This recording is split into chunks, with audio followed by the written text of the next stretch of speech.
if they're doing that because at one point we're not going to get them. So right, yeah, and look, that's tough. Grogu made them a lot of money. That'd be like a Guardians movie just deciding not to have Groot. Yeah. It's like, oof, that's a risk. A lot of people are just here for Groot. Yeah. I mean, essentially, he says nothing, but a lot of people want that.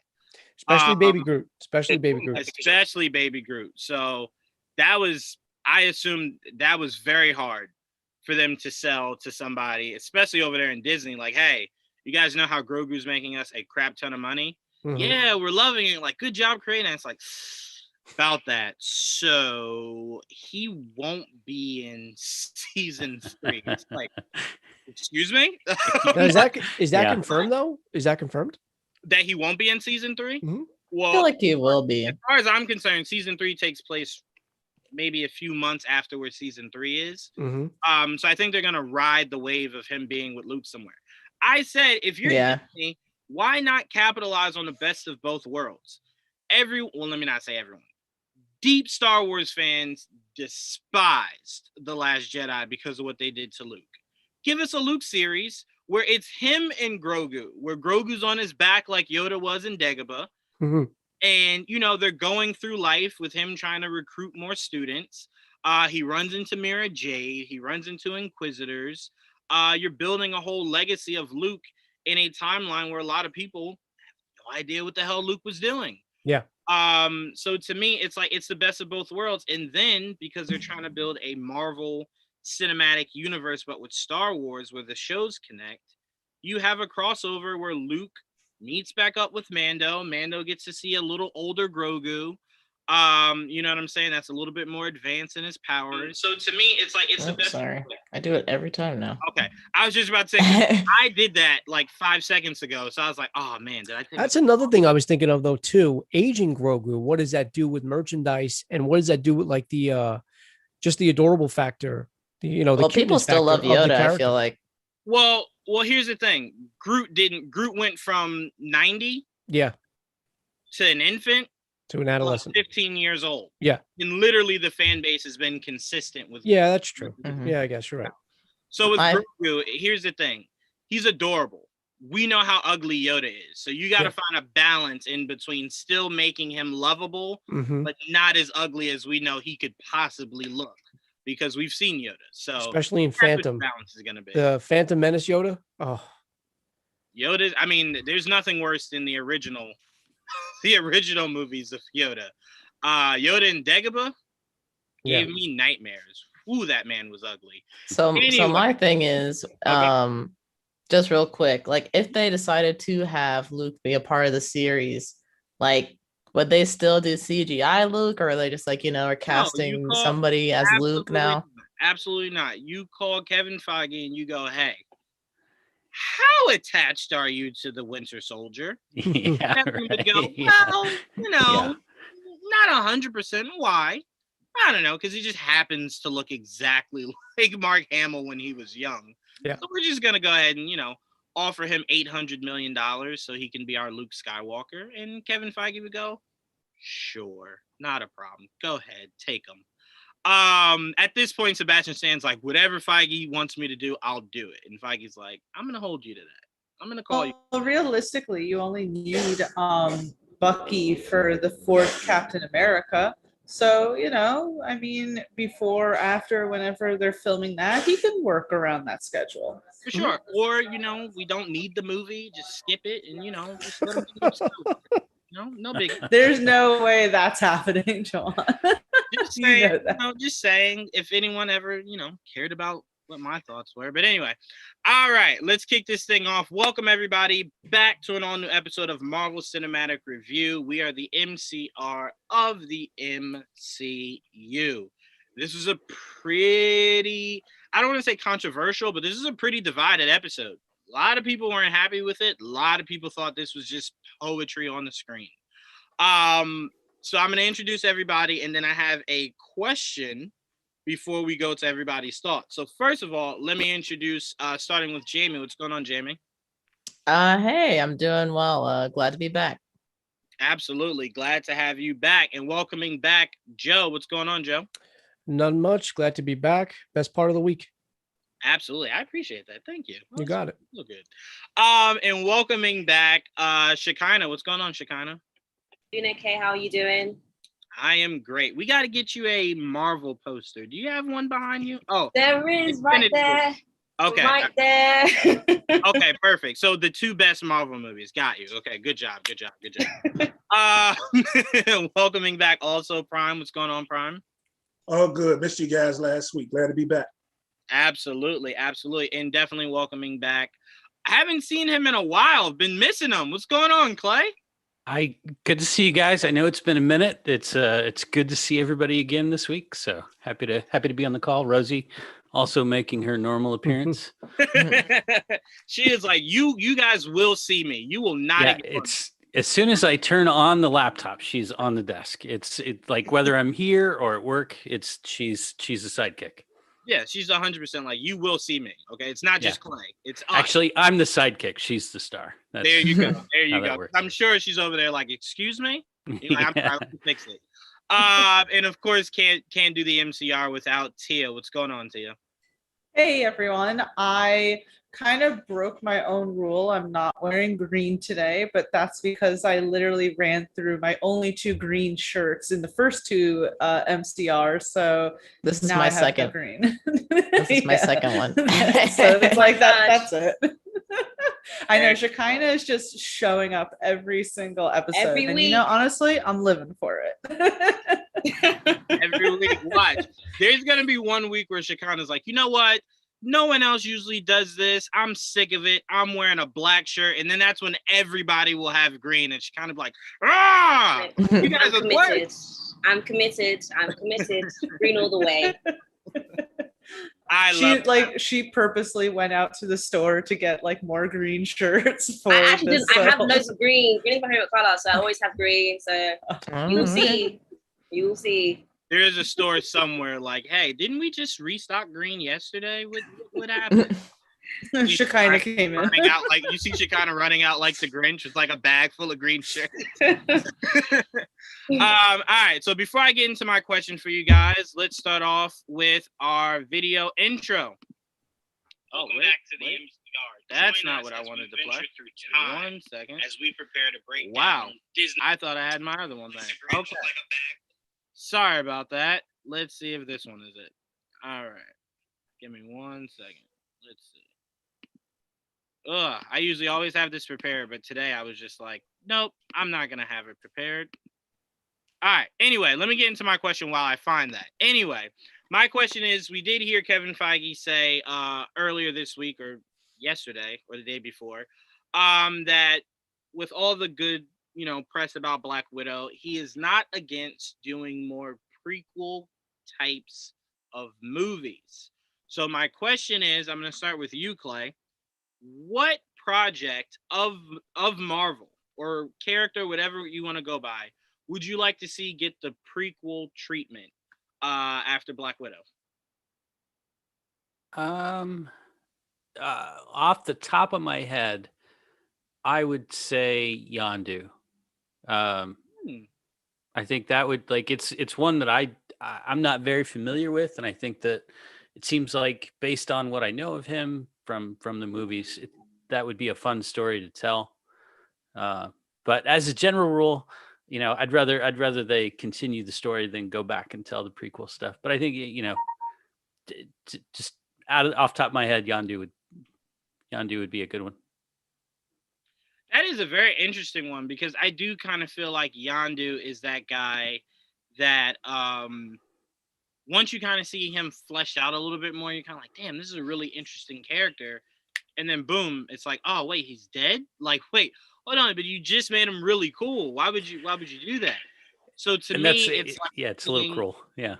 It is, but seeing a young Peter Quill learning the ropes with a veteran Yondu, like in his prime, would be a lot of fun.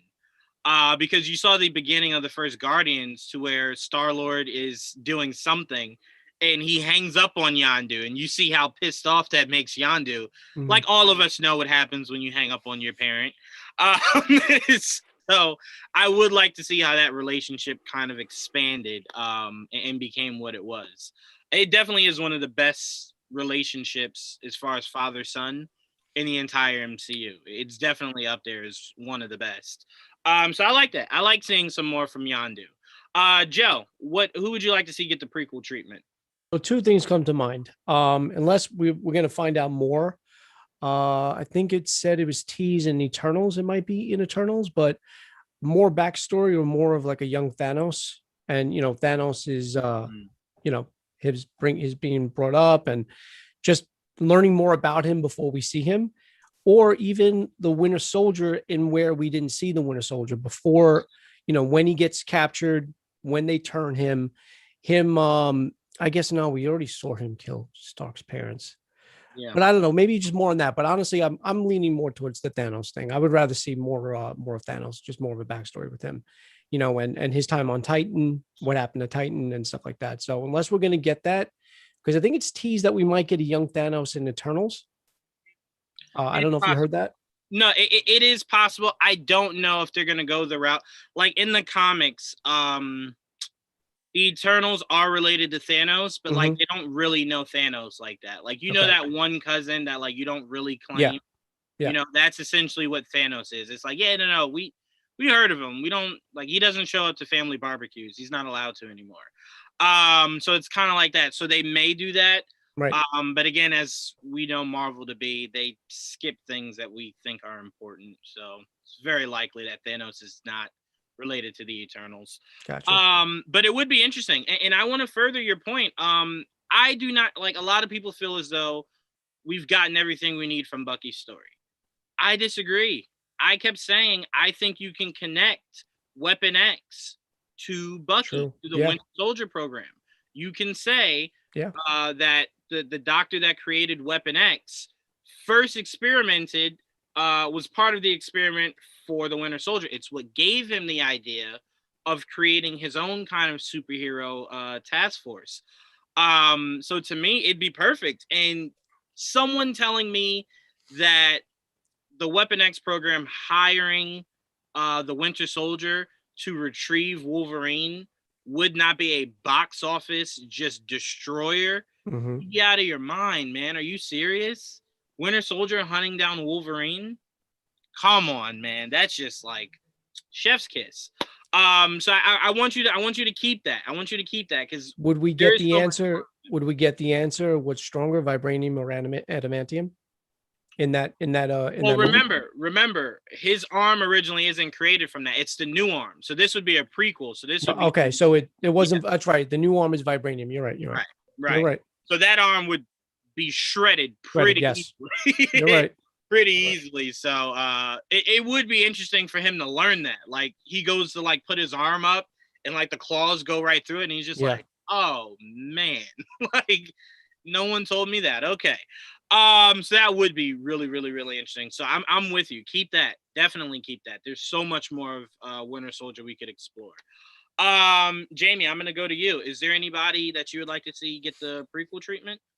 I definitely agree that I think seeing young Thanos would be super interesting. Listener Jim said they wanted Rocket's story, and I think it would be interesting to see how Rocket and Groot got together and like form this really deep bond.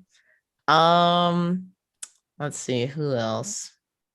Oh, and Isaiah from Falcon and the Winter Soldier. I think it'll be interesting to develop his story a little bit more. I don't know if they would do a full-on like feature film on it, but I think they could kind of borrow some stuff from DC and have like an animated movie, which I think it would do it justice as well. So but yeah, definitely Rocket and Groot. That would be a really cool movie to see. And I'm sure it would sell like big time. Oh yeah. Yeah, I always wanted to. It looked like James Gunn never had the interest of doing it, but anyone that's ever read a Guardians comic, what always intrigued me about Groot was he was always very small in a flower pot. And then he would expand when he got angry to becoming the really big Groot.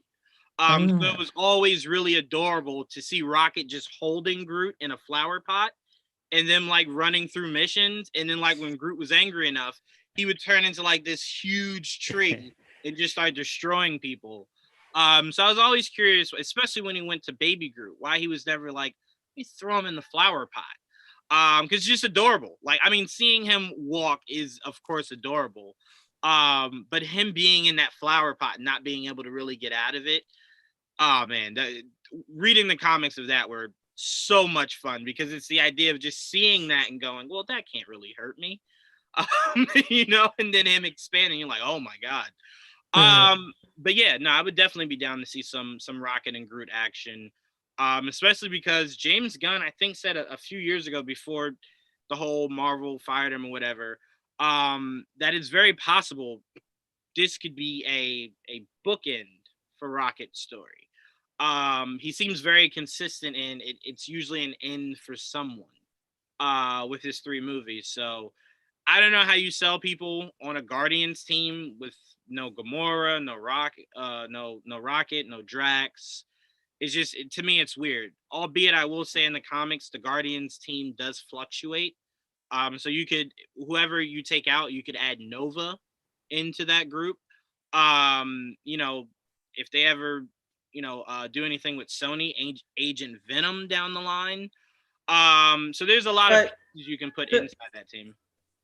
But like for us, right, we would watch that and know, hey, they change, the team members and everything. But for like the general public who say loves Rocket and loves Groot and are so married to them, it's like, would they be able to move past that? It's always weird answering that question, mainly because if we're talking mainstream fans, we've just seen that they'll go with anything. I don't mean that like they're just mindless drones. I mean it into where you're not that connected to it, to where you're just like, well, I don't want to watch any more Guardians if there's no Rocket. I think the way Feige maneuvers everything is to where if you had asked the fan 10 years ago, bro, how would you enjoy the MCU with no Steve Rogers, no Iron Man? They would go, well, you're high. Why would I ever want to see that? But we're now living in it. And we're all now like, I like what they're doing to give us a post Stark in Steve Rogers' world. We're getting Shang-Chi, we're getting Eternals, Miss Marvel, you know what I'm saying? Moon Knight. So he's doing his best to kind of add a whole lot more to where we're kind of just like, I like it. And then again, X-Men and Fantastic Four looming in the background. So I think immediately they would react, but I think over time, when they introduce Nova, people go, oh shit, Nova's really dope. And then when they slide him into the Guardians, it's like, okay, yeah, I like him, because Nova essentially, like, let's say Rocket does die. Nova is that smart ass kind of character to where it's like, he would fit in and, bump heads with Star-Lord a lot. So it would still be that kind of interesting dynamic. And I would really like to see how Groot exists without Rocket, or how Rocket exists without Groot, because they're so dependent on each other. So yeah, so to answer your question, Tia, sorry, they would be upset to start, but I think as Kevin Feige plans out the world, they'll move on from it. Tia, I actually pass it to you. Who would you like to see get the prequel treatment? I mean, I would like to honestly see a prequel with Rhodey.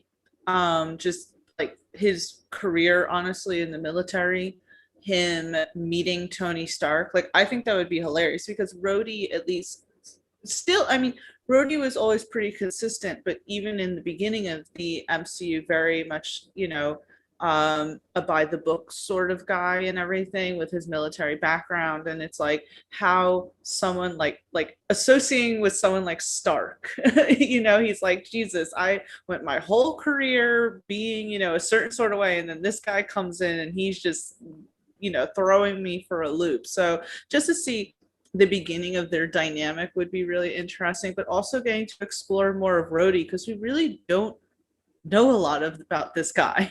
I mean, we know him. I know I said that I'd like to see him meeting Tony Stark, but most of what we know of him is in conjunction or reacting to Tony Stark. So who is Rhodey?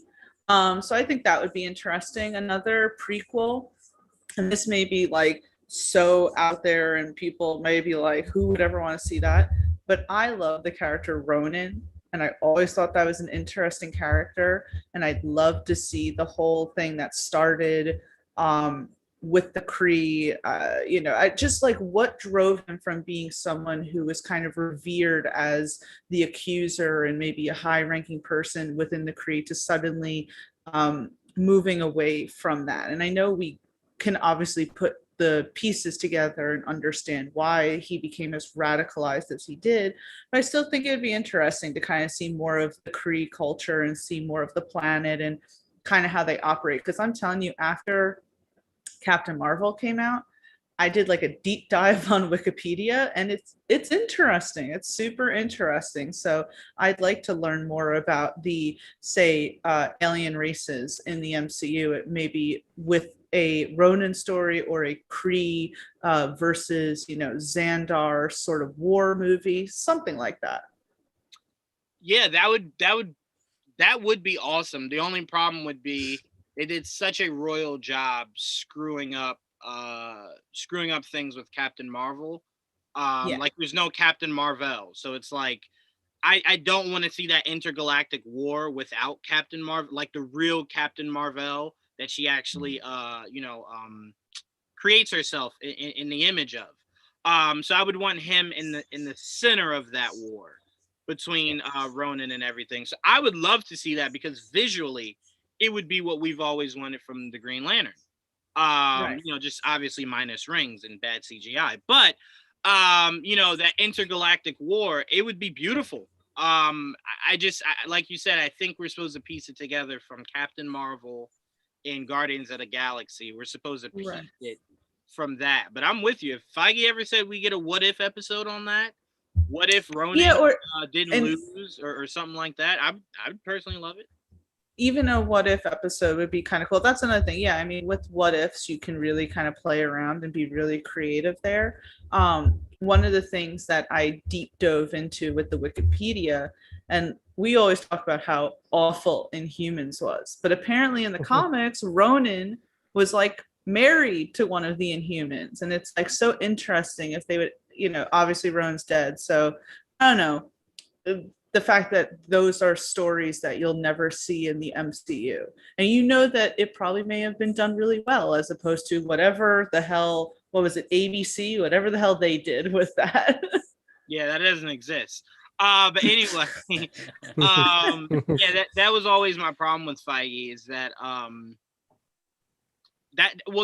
Feige. My problem with Marvel. And it's why I always preferred DC. I don't know if people notice this. In DC, they always put their villains in jail. You rarely see villains in DC die, right? That's why they're always breaking out of jail, being put back in, breaking out, being put back in. In Marvel, they will kill a villain. Like, you will not see that same villain in issue 16. Especially, and even in the MCU, I want to say a villain that has so much potential. Obviously, there's some villains you can understand being killed off, like the Dark Elves and Thor: The Dark World. But when you have other villains that really could, like even Ego. I love Guardians of the Galaxy too, but even Ego could have been a great villain to maybe touch upon again. So yeah, I mean, they've always had a bit of a villain problem. Yeah, Feige's just like, unless his name is Loki, he dead. He out of here. Or Zemo, Thanos, Well, Thanos lasted for a while. But he lasted for a while. Okay, yeah, I give you that. Red Skull to a degree, but he really kills off some good ones, man. It's like, goodness gracious, you could go back to them. Anyway, Prime, what's a prequel you would like to see? That's probably a couple of things, to be honest with you. First of all, probably maybe when we're done with this next Black Panther movie, maybe we find out some stuff on backdrop on T'Chaka. Maybe even if it's just made for Disney Plus, I'd like to see that. And also maybe some of the Asgardians, I don't know, the Warriors 3 maybe, or explore some old Asgard, or in earlier times, as they were coming up. Maybe I think I'd probably really like to see that. Maybe see a quick clip of Heimdall when he first came in. Something with the Asgardians I think would be pretty dope. I want to play off that. I want to see Asgard the way Hela explained it. She made it sound way cooler than the Asgard we saw. True. The Asgard that's in constant war, where Odin's just like, I will kill you. Like, I want that. I want Odin to where he's just like, I will murder you. By the way, I don't think Tyke ever explained this. I'm not gonna get too long-winded in this. I don't think Tyke ever explained this. We're made to believe that he created the hammer for Thor. Mjolnir. Mjolnir. Yeah. Sorry. Mew, We're mew. made to believe he created Mjolnir for Thor. But when you see the throne, when Hela knocks down the ceiling, she's holding it. So it's like, well, wait a minute. What, did she have it first? And then when you banished her, you just were like, I guess I do something with it. Here, Thor, you want this? And it's like, yeah, that'd be awesome. And it's like, all right, well, let me enchant it, because the last person that had it, pretty crazy. He regifted it. He Yeah, regifted it for his, Yeah. it's a hand-me-down. And like Thor never said anything. Like, he looked at it and was just like, huh, okay. And it's like, no, not okay. What? Your father had the whole thing of, hey, this is for you because I love you. It's like, no, really. It's like, it's because I couldn't love your sister enough that I gave it to you, I guess. So as a parent, I can relate. Like, it's a perfectly good hammer. You know, just give it to the next child. It's fine. you know, and you know what? Everyone always wants a good hammer, right? You can never find the perfect hammer. Yep. So he was like, I'm not going to let it go to waste. Just give it to him. It's a typical hand-me-down. Yeah, That's simple as that. That's all it is. That's such a dad thing. This is a perfectly good hammer. That really is. I always wondered what like a kid would feel like if his dad like gave him like a hammer for his birthday. Like, clearly, like, they build things together so it means something. But like, if my dad gave me a hammer and then like I went to school the next day and I'm looking at all these kids with all these nice things, I'd be like, yeah, I don't think my dad loves me. I don't think this is what love looks like. But Shekinah, to round this out, what prequel would you like to see come out of the MCU? I want to see Hank Pym and Janet Van Dyne, because we saw like a little bit in Ant-Man and the Wasp, Nice. but we didn't really see like the full story. So I think I'd definitely be interested in that. I also want to see a Rocket One. We spoke about that as well, because I feel like him and Groot have like a really good back and forth. So I want to see that too. Yeah. Yeah. All right. So to end this on this, I want to see, you guys know where I'm going with this because I've said this probably millions of times. I want to see Budapest. Sorry. You mentioned it. You made it sound dope as hell. You should have put it in the Black Widow movie. You didn't. So I want a movie just about Budapest. That's it. Just about Budapest. Plain and simple. The fact that they were fighting aliens and the words were, doesn't this remind you of Budapest? What the fuck happened in Budapest that you're fighting aliens and you go, I've done this before. What was Budapest? What was Budapest? I mean, I'm not trying to spoil anything, but they definitely do. I thought Scarlett Johansson says she mentions Budapest when she was doing the promos. She mentions Budapest directly. I'm pretty sure Budapest is either shown or mentioned in this movie. I didn't see it. If it is, I didn't see it either. So if it is, God bless the gods. And this isn't a spoiler because again, I didn't see the movie and I'm only going by what she said in an interview. I'm pretty sure Budapest is either mentioned or referenced or maybe even shown. If it's any of the, no, it has to be shown for that to scratch the itch for me. Well, yeah. If not, then I still go back to, I want to see Budapest. They made it sound really fun. So that's one of mine. And then my all-time one is, since you did this man dirty, give him the proper treatment. Give me a Hulk versus Wolverine that takes place right after Incredible Hulk and before the events of the first Avengers movie.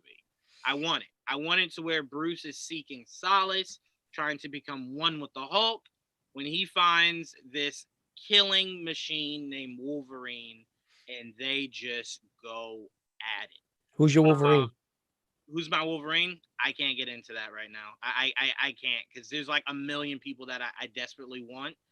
And I know I'm not going to get any of them. So I try not to ever think about casting for X-Men, because I know Feige's going to come out and go, hey, here's Mountain Man. And I'm going to go, damn, I love Mountain Man. Like, I never even thought of Mountain Man. So to me, it's just, I try to keep it mentally blank and just allow him to fill that in for me. T, I see you putting the notes, John Bernthal. I know how much you love John Bernthal, but let's let's be patient in case Punisher is to make a return into the MCU.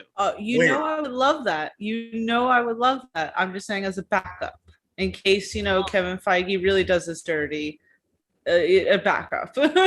No, for sure. I mean, my original one was always Taron Egerton. It was the guy that Hugh Jackman had handpicked. So I'm like, well, if it's good enough for Hugh, it's good enough for me. But I mean, Scott Eastwood I saw a artwork of Scott Eastwood, and I'm like, I didn't hate that. People hate Scott Eastwood so much, but I love him. I personally love him. If it's just a one and done movie, I honestly, and I know, well, then you got to recast, but I honestly want to see Hugh Jackman just once, because I hate the fact that he's not integrated in this timeline with this. I think your best possibility of seeing Hugh Jackman where it won't mess up whatever the new casting is just something thrown away in a Deadpool movie. Got it. Like something comical, like Deadpool goes to like a New York Comic-Con and like it's Hugh Jackman dressed as Wolverine, something That's funny. like that. I think you'll probably get something along those lines. Yeah. And I mean, look, unless he changes his mind and says, hell, I'll be your Wolverine for like the next 5-10 years. I doubt it. He was very adamant he was done. And honestly, I do want to see new claws. And I want to see a Wolverine remotely close to the same height. I know. I don't need another very tall Wolverine. It's very off-putting. But shout out to listener Jim, Joe. He actually says Scarlett had told Fallon on the Tonight Show. Okay. On the Tonight Show. Okay.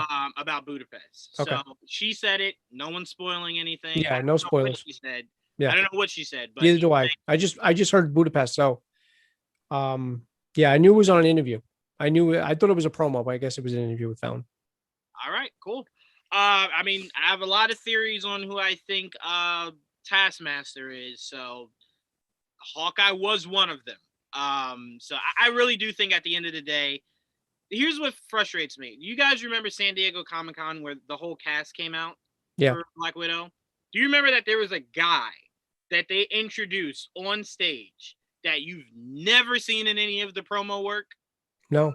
Okay. I don't remember. I believe that guy is the guy that's Taskmaster. If anyone watches The Handmaid's Tale, he plays June Osborne's husband. I can't remember the actor's name, but he was on the stage with them, and he's the only person you've heard nothing from. That makes sense. So I'm like, well, he has to be something important. It's not Hawkeye then. If it was Hawkeye, I'd lose my shit. Like, yeah, brainwash Hawkeye. Anyway, Clay, I want us to get into Loki. This was I don't even know what words to create for what this episode was. But I'm going to pass it to you first. What were your thoughts on this newest episode of Loki? I enjoyed it. It definitely had more of a feel of not a filler episode, but kind of the middle part of the story, right? Like there's no conclusion, like you're just getting backstory from Loki, and I think he's dealing with the realization that his mom is gone, right, and what his life was, or down that timeline. I did enjoy spending time with, and I spacing on her name, what they were calling Sylvie. Sylvie. Sophie. I know what she calls herself, but she is indeed Lady Loki. So as much as she don't like it, she's Lady Loki. So again, I'm only kind of nerdy. So as I'm watching the episode, I'm wondering, did they delve into the multiple Lokis in the comic books? Like, is that a thing? Because I'm okay, no, all right. Lady Loki manifested from after the events of Ragnarok. Okay. There was this empty, vacant body of I think it was Lady Sif. It was a body made for Lady Sif, and Loki thought it would be funny to kind of like hijack her body to mess with Thor, and then it kind of just stuck. So he just kind of called himself Lady Loki because he said it was just himself, just in a lady's body. Yep. So that's really the extent of it for like multiple Lokis in that respect. So yeah, Lady Loki was probably the most accurate form of another Loki. But I think when I was watching it this morning, it struck me that I feel like I'm enjoying this. I feel like the pacing is better for this series than it was for Falcon and Winter Soldier and even WandaVision. You know, I think they had a clear vision for each episode, and so I'm enjoying the ride, right? Like, but the one tinge of disappointment I had was at the very end. It's when they realize they're not going to get off Lamentus, and it felt like they were trying to make it this, you know, big dramatic. Oh my gosh, what's going to happen next? And it was like, yeah, okay. I mean, we're in episode 3. There are no stakes. You know, they're gonna get out of this, right? Like I'll tune in. I'll be there, you know, next Wednesday morning, just like I always am. But it's like, okay, that's fine. Yeah, I'm with you. I was actually telling Joe and Jamie before we started this that this episode reminded me of Mandalorian season 2, episode 2, to where it was just like, this is an episode that if we get 5 episodes deep and someone goes, oh damn, I miss episode 3, like, do I need to see episode 3? In my opinion, I would say no, you didn't really miss anything. Like, there's some dialogue that you're like, oh, that's really important. But outside of that, there was nothing like drastically important to come out of this episode, that it's like, if you missed it, you now are completely lost on what the series is doing. And now, again, I'm not saying skip episode 3, but if anyone remembers season 2, episode 2 of The Mandalorian, I don't know what I was watching throughout the entirety of that episode. And then when Was that the spider episode, by the way? Yeah, that was a terrible episode. Episode 3, and then you're kind of just like, why did that exist? Like, what was the purpose of that? It literally pushed no narrative, but like we had a certain amount of episodes, so we thought we'd just add this in, you know, for a cool effect or whatever. Yeah, this episode 3 was character development. Like, you're just learning more about Loki and Silva. Yeah, like I always say, building, like, fillers wouldn't bother me if I didn't grow up watching Dragon Ball Z, and then after that grow up watching the CW that has literally 80 episodes that you legit never have to watch ever. And you would still understand where they are in the story when you came back. I was telling you guys before, Flash is throwing a narrative of Godspeed, but they were mentioning Godspeed in episode 1. We're in like episode 15, and we're just now about to get Godspeed. That means I sat through like 16 other episodes I didn't need to get to where I'm finally supposed to be. So again, I don't think Loki will be that. And again, The Mandalorian episode 3 was the one where we got Bo-Katan. So it's like they knew they had to pick it right back up. So that lets you know where your expectations should be for episode 4 of Loki, to expect them to pick it right back up. But to me, if you only have 6 episodes, don't lull me with any of them. None of them. Or just make it 5 episodes. You know, if you don't have enough story to stretch 6, make it 5. I'd be okay with that. But Prime, I'm going to pass it over to you. What were your thoughts on this week's episode? It was okay. To me, it was just okay. It's felt like I spent 42 minutes, well, I would say maybe 35 or 42 minutes just watching and listening to a conversation. You know, it was a lot of talking. You know, so I'd say it was just okay. Now, as far as it just being one of those episodes you just throw in, I don't know. I mean, it could be some questions coming out of this episode. There's some things like, really, like, how long has Loki really been in the TVA? You know, because remember it was mentioned that the time is not the same. Mm-hmm. Yeah. So, you know, that could raise a question that we could find out, you know, the answer to later. And Lady Loki, I know you were saying as far as she is really Lady Loki, but as you know, Sylvie was the second Enchantress. Yep. You know, I think Amor was the first, she was second. And that opens up a lot of things that we could see. But that raises a question too. I mean, I understand the whole, you know, aspect of the green, and we were always talking about the semblance of the Loki's wearing green. But when she does use her powers, we do see the green the green sparks and stuff come from her hand. I mean, that's, there could be something there. What, is there something tied in with the Enchantress? Did she some kind of way take over her, essence at some point? And I don't know if we ever find that out, but just the fact that they decided to merge those two was just very interesting to me. And then, Lamentus, that could open a lot of doors, whether we see a Quasar. I know it's not top of everybody's list, but, we could see Quasar, we could see, and you mentioned something that was awesome. It's very interesting. We were talking earlier about what movies we wanted to see and how would people take seeing a newer edition of the, of the Guardians, right? Mm-hmm. Well, I mean, there's some history there. If we're talking about some of these things, Lamentus, Moondragon, Moondragon, which we know depends on what you're reading in the comics. It is Drax's daughter, or also raised by the Thanos family. So it's just so much that we could see. So I think it opened up some doors. And I don't think it was a bad episode. It was just there. But I wonder if they did that on purpose, because listening to an interview with Hiddleston just when this thing started, and they asked him what would be the episodes that really get him excited and get this thing going. He said episodes 4 and 5, and he repeated that. So I wonder if they kind of maybe just lulled us to sleep just a little bit, just to really give us a bang. Yeah, I will say it's the same thing Paul Bettany said for the WandaVision series. This epic, crazy in battle, and then you watch it and you're just like, this was basic as hell. Like, what?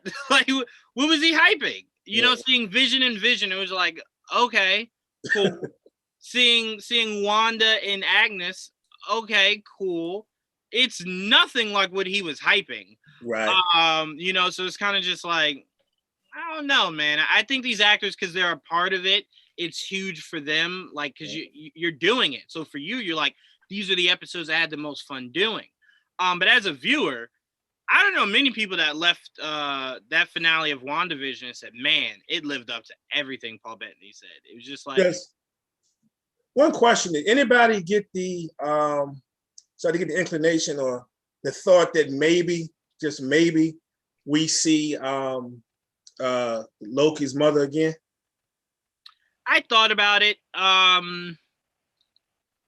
I think because it was so important for Thor, it would be good if Loki had a moment like that with Frigga. That's what I was thinking. I don't know. I don't know. I just thought it was interesting. They kind of threw that into this episode when he's having the conversation with Sylvie, and how everything went, and the conversation that they had. I wouldn't be surprised that by the end of this, if there's that quick moment where he actually sees her again, and there's a conversation between them. Well, if he's not put back, if he's not reset and not put back, doesn't that change the timeline? Doesn't she survive?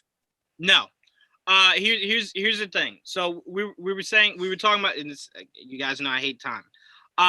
But the timeline where she dies is intact.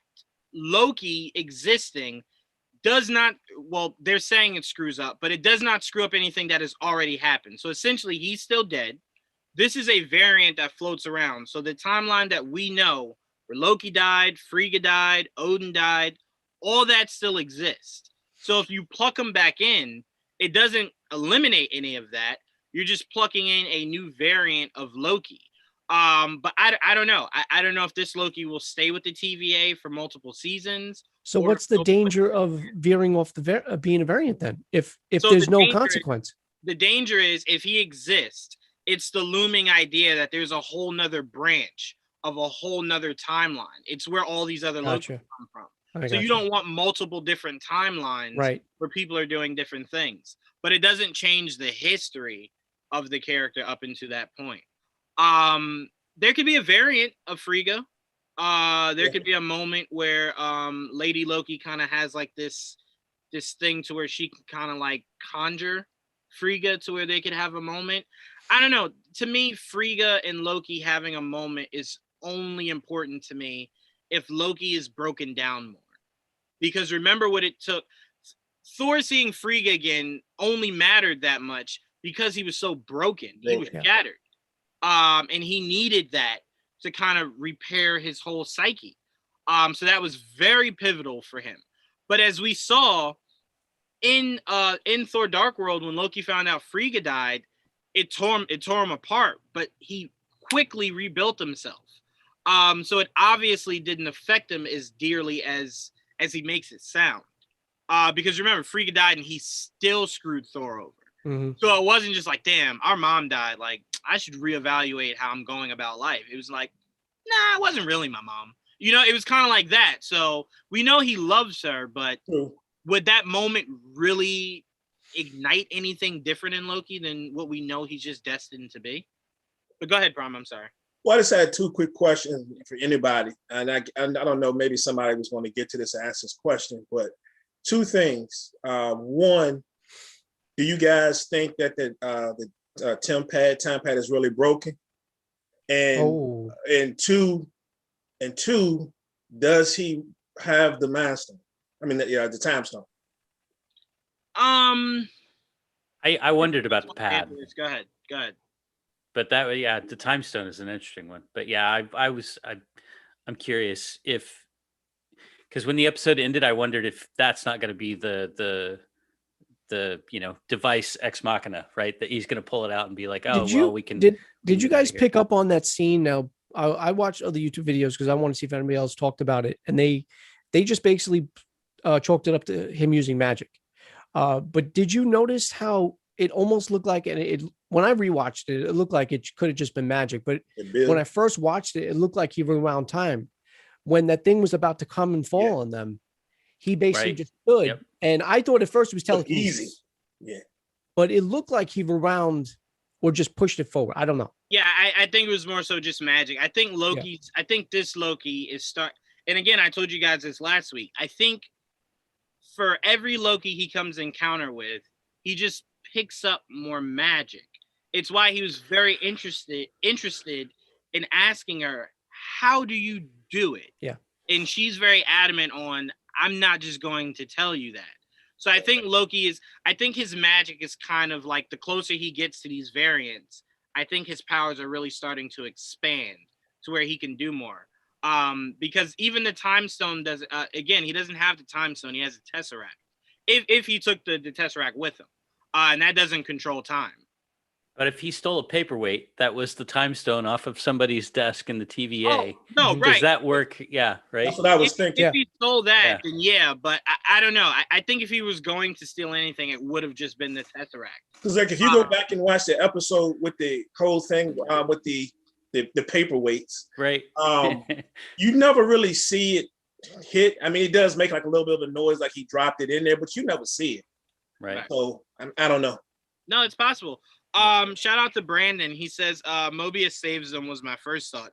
I do think that's how they get out of it. I do think Mobius finds them, and then he kind of collects them and heads back to the TVA. But were you gonna say something, Thea? No, sorry. There was like a gnat flying, and I was trying I'm sorry. I was just I have a question now. Yeah, go ahead, Jamie. Oh, sorry, Joe. I cut you off. I just wanted really quick. I think would be funny because he finds out and she basically tells him what she does, like how they was broken down, how she went into the mind of that of the TVA agent. I think it would be funny if he does that with Mobius, and he puts him on like a wave runner or something like that, or that a jet ski. That would be funny. That would be funny. That'd be cool. I would like that. What were you gonna ask, Jamie? I was going to say, since they technically want to get rid of these variants, would Mobius come back to get them? Because they would just die on that planet, Well, here's the thing. If you're Mobius, you can't leave it up to chance. Loki is your responsibility. If he does by some chance escape there and is just existing out there, the blame would be put heavily on Mobius. Because remember, that's what she told him. She said, if this doesn't work, they will not be too receptive about how you managed to fail this drastically. So I think he doesn't want to take the risk. I think if anything, he still shows up there to make sure he's dead. So you can at least go, all right, well, he's dead. Let's just move on. Whatever the case may be. 2 birds, 1 stone. Loki's gone. Lady Loki's gone. I can go back to my regular scheduled program. So I think if anything, he would want to make sure they're gone. More so than just like, well, let them do whatever. You know, the planet's gonna explode anyway. With Loki, never want to leave anything up to chance. Not with that guy. How do you find them? That's what I just want to know. How do they find them now? Because now that I'm thinking about it, because it's an apocalyptic event, there's no variants being shown on their radar as far as we know. So how do they find them if the world is about to end? That's very possible.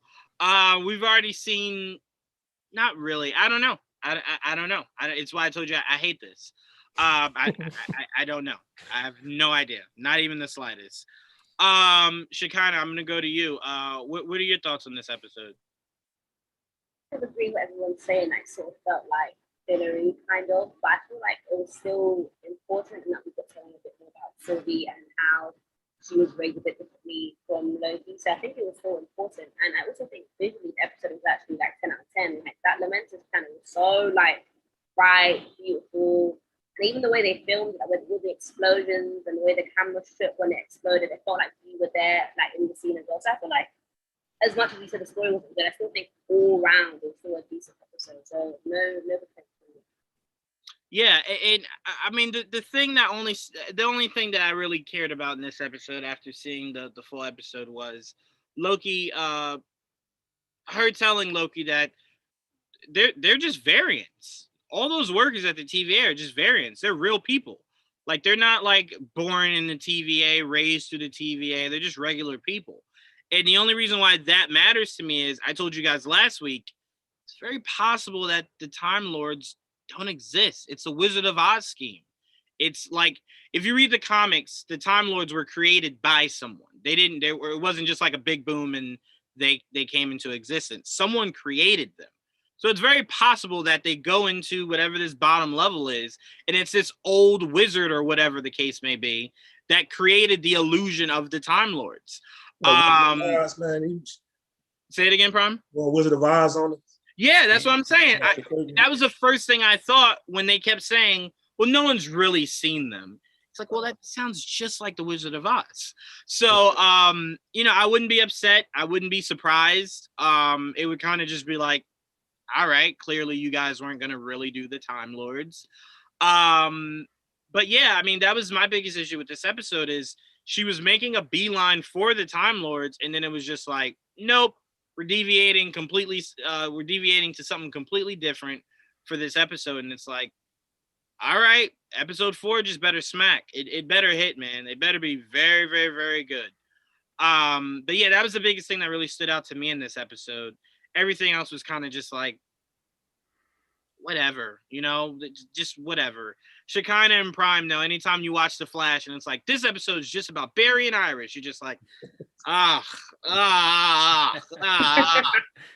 all of it. I don't want none of that. But again, I did love the beginning of the episode to where you're like, oh, she's trying to grab the memory from her of like, hey, where are they? And she's like, yeah, they're in. Wait a minute. And she's like, God damn it, drink again. Like, let's start it over again. I really did love that. That was really cool. It was like Inception level to where it's like, all right, I'm in your thoughts, I'm in your memory. Tell me your deepest desire. And it's like, oh no, you almost had me. So I thought that was really interesting. But it was really those two parts that stood out for me. To me, of my knowledge, there weren't really any more other Easter eggs that really came out of this episode. It's pretty straightforward, in my opinion. So it looked like Shekinah's gonna say something. Yeah, there's a theory on TikTok that the TVA is inside the quantum realm. I've been seeing it over and over again. It's kind of making a bit more sense because with this whole Time Lords thing, they exist, they don't exist, you can't see them. It makes sense. Like, and they said that time's gone past, they don't know how long they've been there. And it makes sense because apparently someone was saying that nobody's really fixated on like the 90s or something like that. So it's probably been there since the 90s, but it doesn't really been there that long because it's inside the quantum realm. And obviously, time works differently there. But that was always in my head. I was just thinking, like, is there any like substance to that theory? Dom said that, but the only thing that would confuse me about that is Janet had lived there her entire life in the quantum realm. It's very difficult for me to believe she never came across this whole utopia of a world that exists within that quantum realm. Unless you're telling me the quantum realm is vast. Like she could walk centuries and still never come across this place. Well, they all think they lived there their entire life, right? And then they find out that like they're all actually humans. So maybe I don't know. Maybe they misleading us there with the story. Oh no, I believe that. But Janet actually did live in the quantum realm from that moment in that mission all the way to where Ant-Man and Wasp were able to figure her out. Go ahead, Prime. But that's gonna come out in the one of the prequel movies when they do that one. When they do the prequel, yeah, it'll come out there. So that was it, because Dom said that. Dom said that last week after we were done with the maybe a few days ago, maybe actually. And that was my only skepticism is like, I don't think the quantum realm is that vast. So how did Janet never come across it? Or maybe she did, and she's just never. She hasn't talked about it yet. And that's where Quantum Mania could come from. But I just took it more so as it would make more sense if that's where Kang has lived this entire time. Yeah. That to me would make more sense. And after what they were able to do with the quantum realm, that messed up his timeline. And now that's why he has a personal beef with the Ant family, is because them traveling in and out of it too many times has disrupted the timeline of his world. So he's looking to right it by fixing it. So that to me makes a little bit more sense. I don't know. The TVA is, it could be that, Shekinah. It 100% could be that. The Adventures of Hank and Jane, man. That would be awesome. I would definitely pay money to see that. But yeah, I don't know. I told you I don't like how none of this time travel, time warping, none of this crap works. But Jamie, what did you think of this episode? I'm kind of with you on this one. I thought you and Prime. I thought this episode was just okay. Like we were saying before the podcast started, I think if we took like that beginning scene where you see Lady Loki or Sylvie like interviewing that TVA agent and like trying to like dig through her head, find out where they Time Lords are, then like the very end of it, you really don't need the rest of the episode for me. I didn't find it all that entertaining either. So the information that we got from the episode is the most important parts. But it does make me kind of curious about some of the things that we learned about, like for the TVA agent. In the second episode, she was saying like, oh no, like I gave her the location or whatever. So it kind of made me think like, well, if she knows that she gave this information away, does she remember like sitting in that I don't know, Margaritaville or wherever they were talking with her? Like, did she remember her life on Earth? Or did she already know about all that stuff and she's just been telling everybody else, yeah, we were always in the TVA? Like, I'm curious as to like what information she knows and what she's been keeping from other people, if she's like known so much more than what we've seen so far. And then I am kind of curious about Sylvie's relationship with like her mom, because it seemed like things weren't so great. And I'm wondering if we might get to see like a little bit more of that. And I'm curious as to how that's going to affect Loki. But other than that, no, not really too many other thoughts. Just a whatever episode for me as well. Yeah, I will say one thing I just personally hope they don't do is you get to the bottom level and it's like this ultimate version of Loki. And it turns out magic is what truly rules over the TVA. And he just can restrict it so other people can't use their magic within the TVA.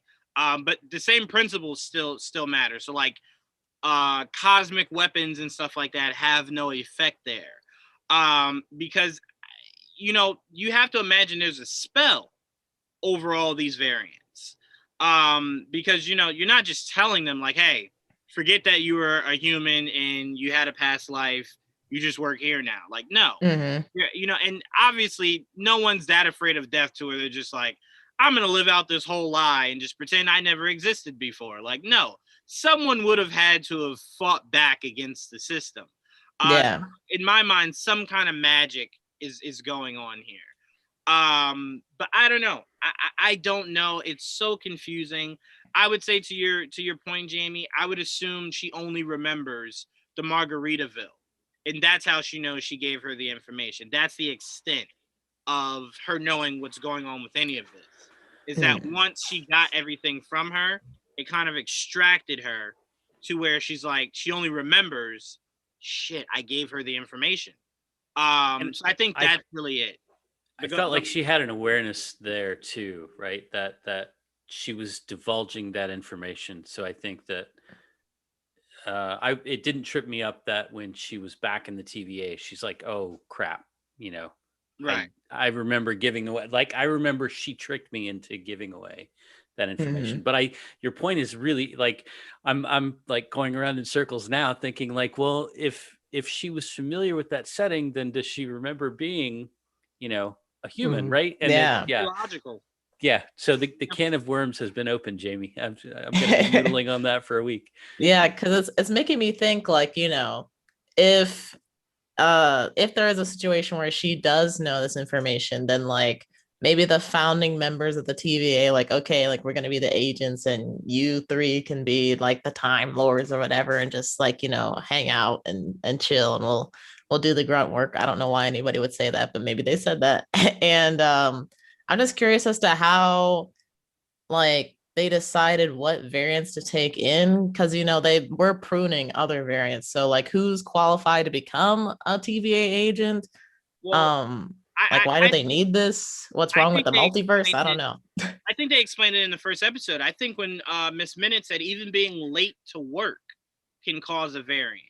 So I think they base you there depending on how low of a an infraction your being a variant is. So like if you're just late for work and that causes a variant, well, yeah, I'll pluck that guy and instead of killing him, have him work for me.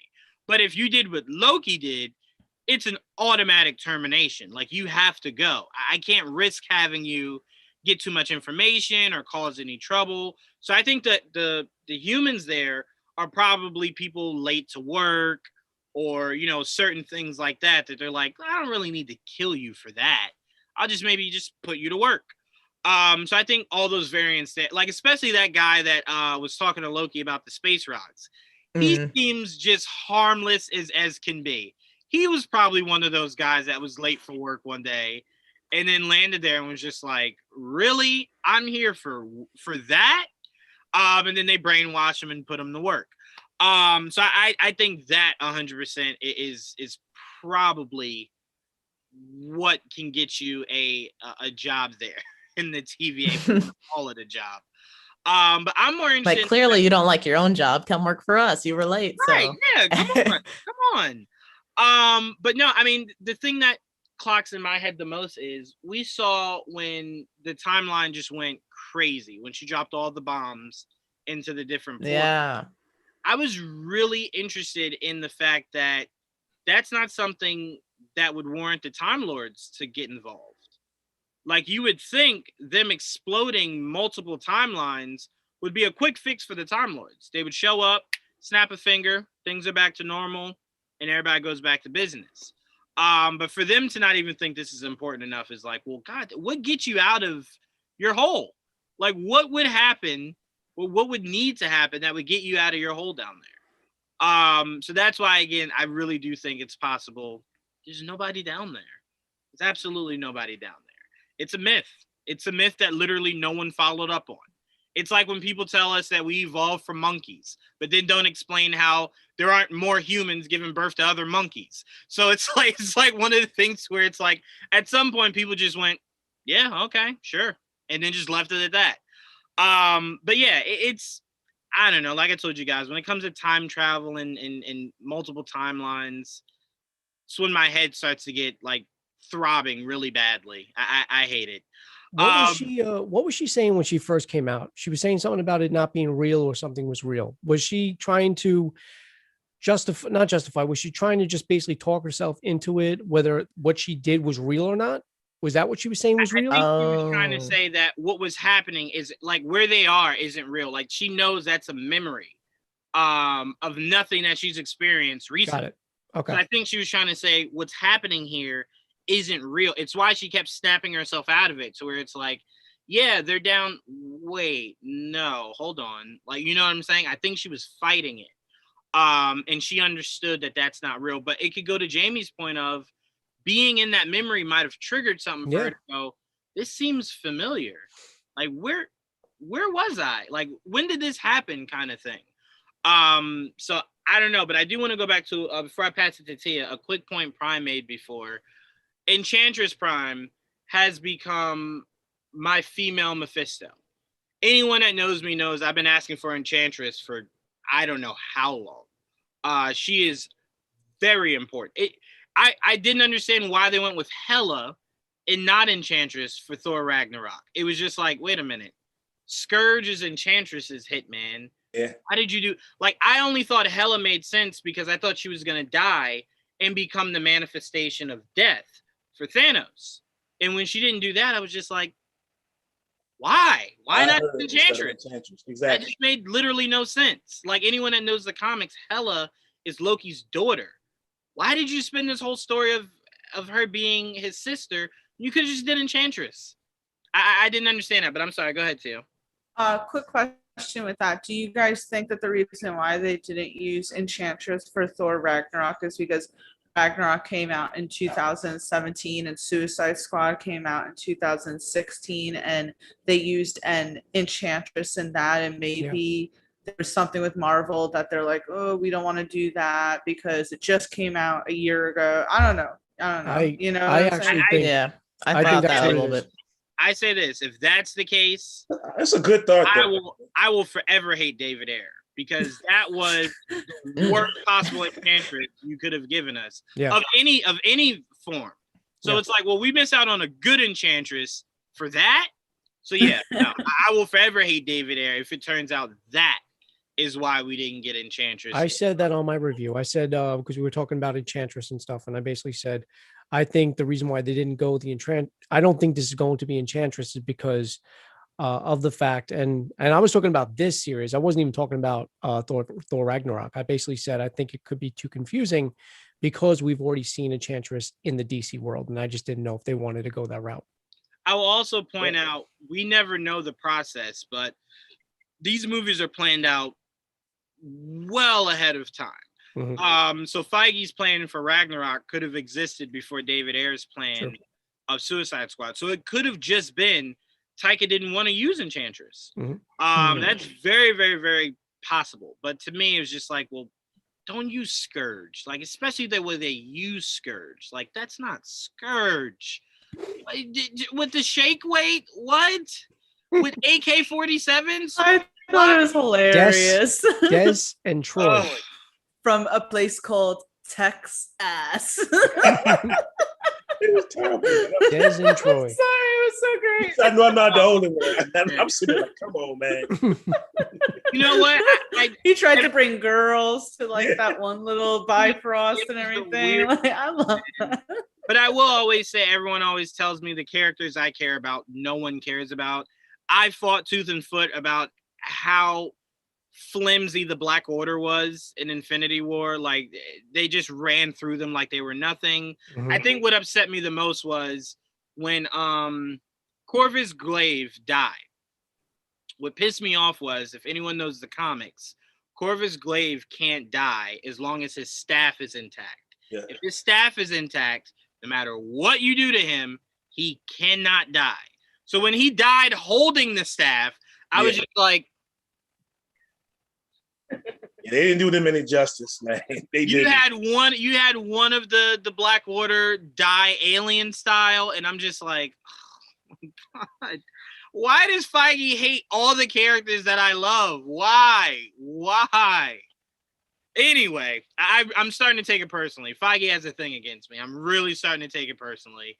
But Tia, I'm gonna go to you to round this out. How did you enjoy this week's episode of Loki? So I actually loved it. I'll be in the minority here and say that I really liked this episode. I think you guys heard me last week in saying that I really didn't like episode 2.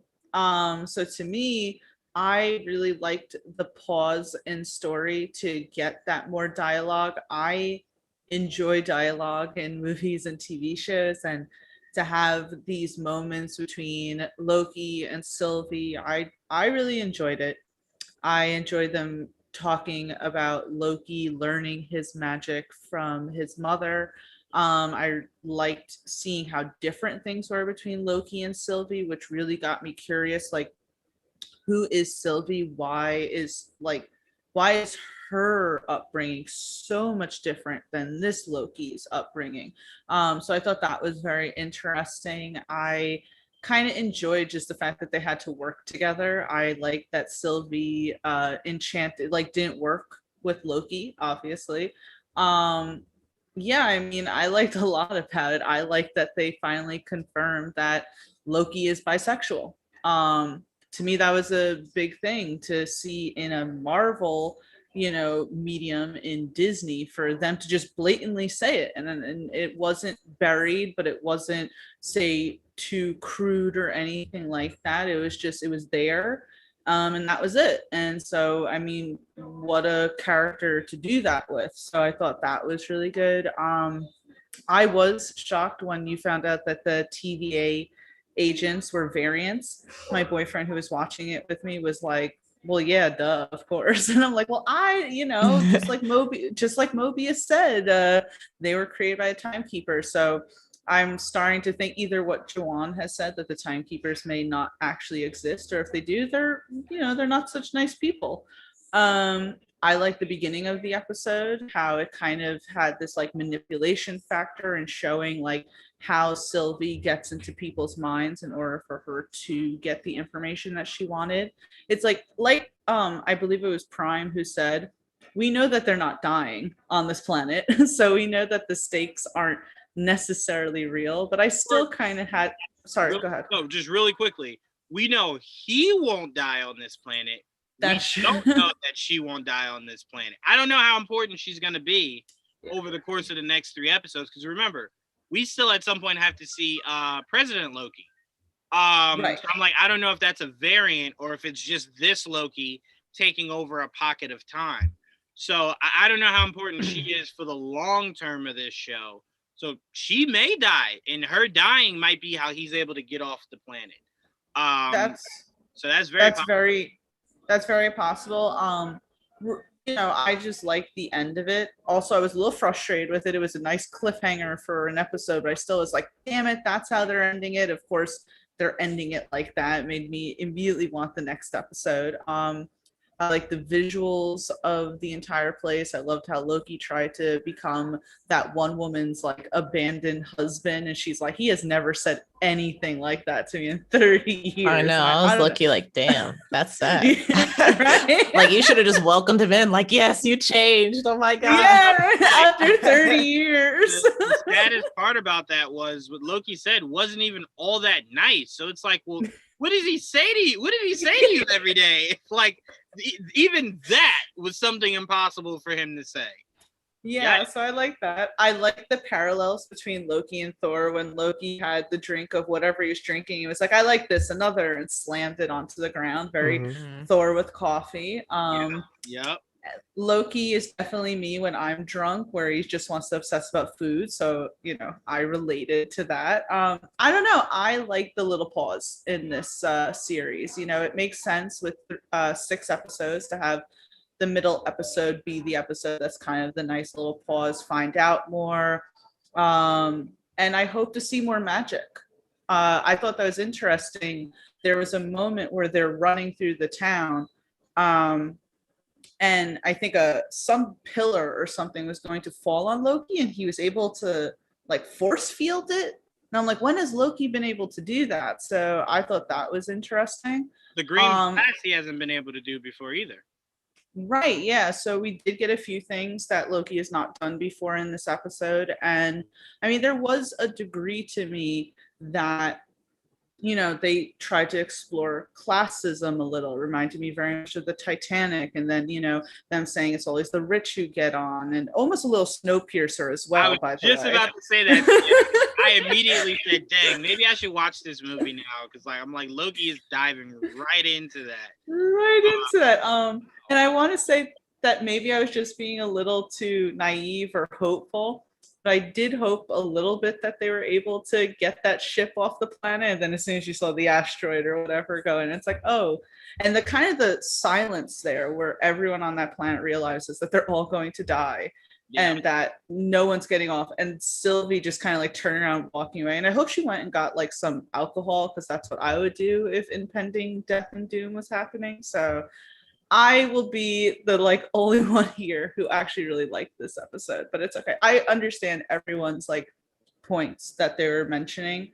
Let's see what happens in the last three episodes, and you know where it goes from here. I am curious if Chris Evans texts somebody after watching this episode, like, "Hey, did you just watch the Snowpiercer when you were writing the yeah, why didn't I get a heads up? I would have liked to have popped my head in that train." Right? But no, I mean, look, I get it. Character development is important. I get it. I will always say I understand how important it is. I personally just don't really want it in my comic book stuff. I want to get right to the meat and potatoes. I've been like that since I was young. Throw those vegetables in the garbage. Meat and potatoes me to death. So I kind of wanted to get to what the real point of this episode was. And as Tia said, it was a cliffhanger. So we'll have to figure out what the real meat and potatoes of this episode was next Wednesday. Sorry. So I don't know, but I mean, I didn't dislike the episode. It just very much was a filler, and I very much hate fillers. so it's just. But at least it's not. At least it's not the Flash, where 15 out of 20 episodes are fillers. Oh, for sure. Oh, for sure. I don't think people understand sitting through 5 shows that do that. That it gets taxing. It gets real taxing. I can't believe you still watch them.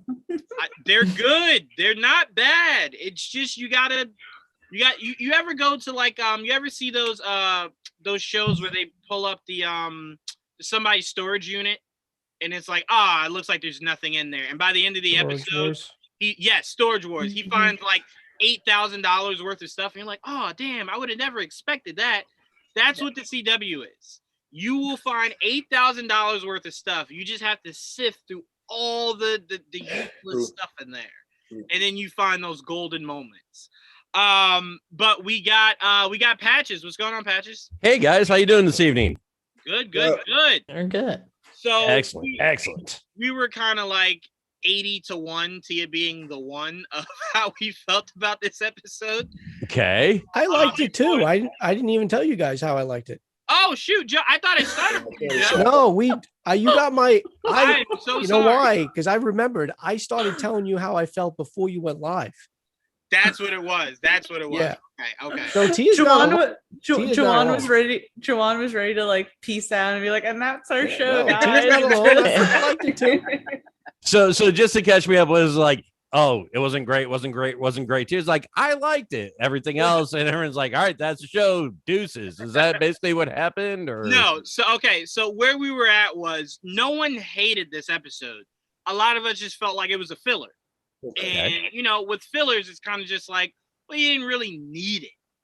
Nothing really huge came out of it. It was just here to slightly progress a form of the story. Okay. So it was just the idea of some of us just were like, it was just a filler. That was really it. It had no more than just progressing that small little minute story of this episode. So that's really where it was at. But no one like dogged the episode like it was horrible or anything.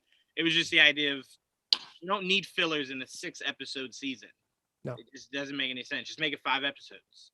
Yeah, I could totally see that. But at the same time, you're introducing a brand new character as well in the new Loki, as it were, the new variant, and learning about her and her mannerisms and everything else, especially moving forward throughout the course of this series, I think is of vital importance. So I didn't feel like it was a filler at all. I felt like it was a good story setup. So you think like Cap, the first Avenger, you had a 2-hour movie to set up Cap's backstory. Well, you had a 40-minute episode to set up this variant's story, which moving forward without the rest of the series is what I'm only going to guess is going to be an integral part as far as the major plot line and everything moving forward.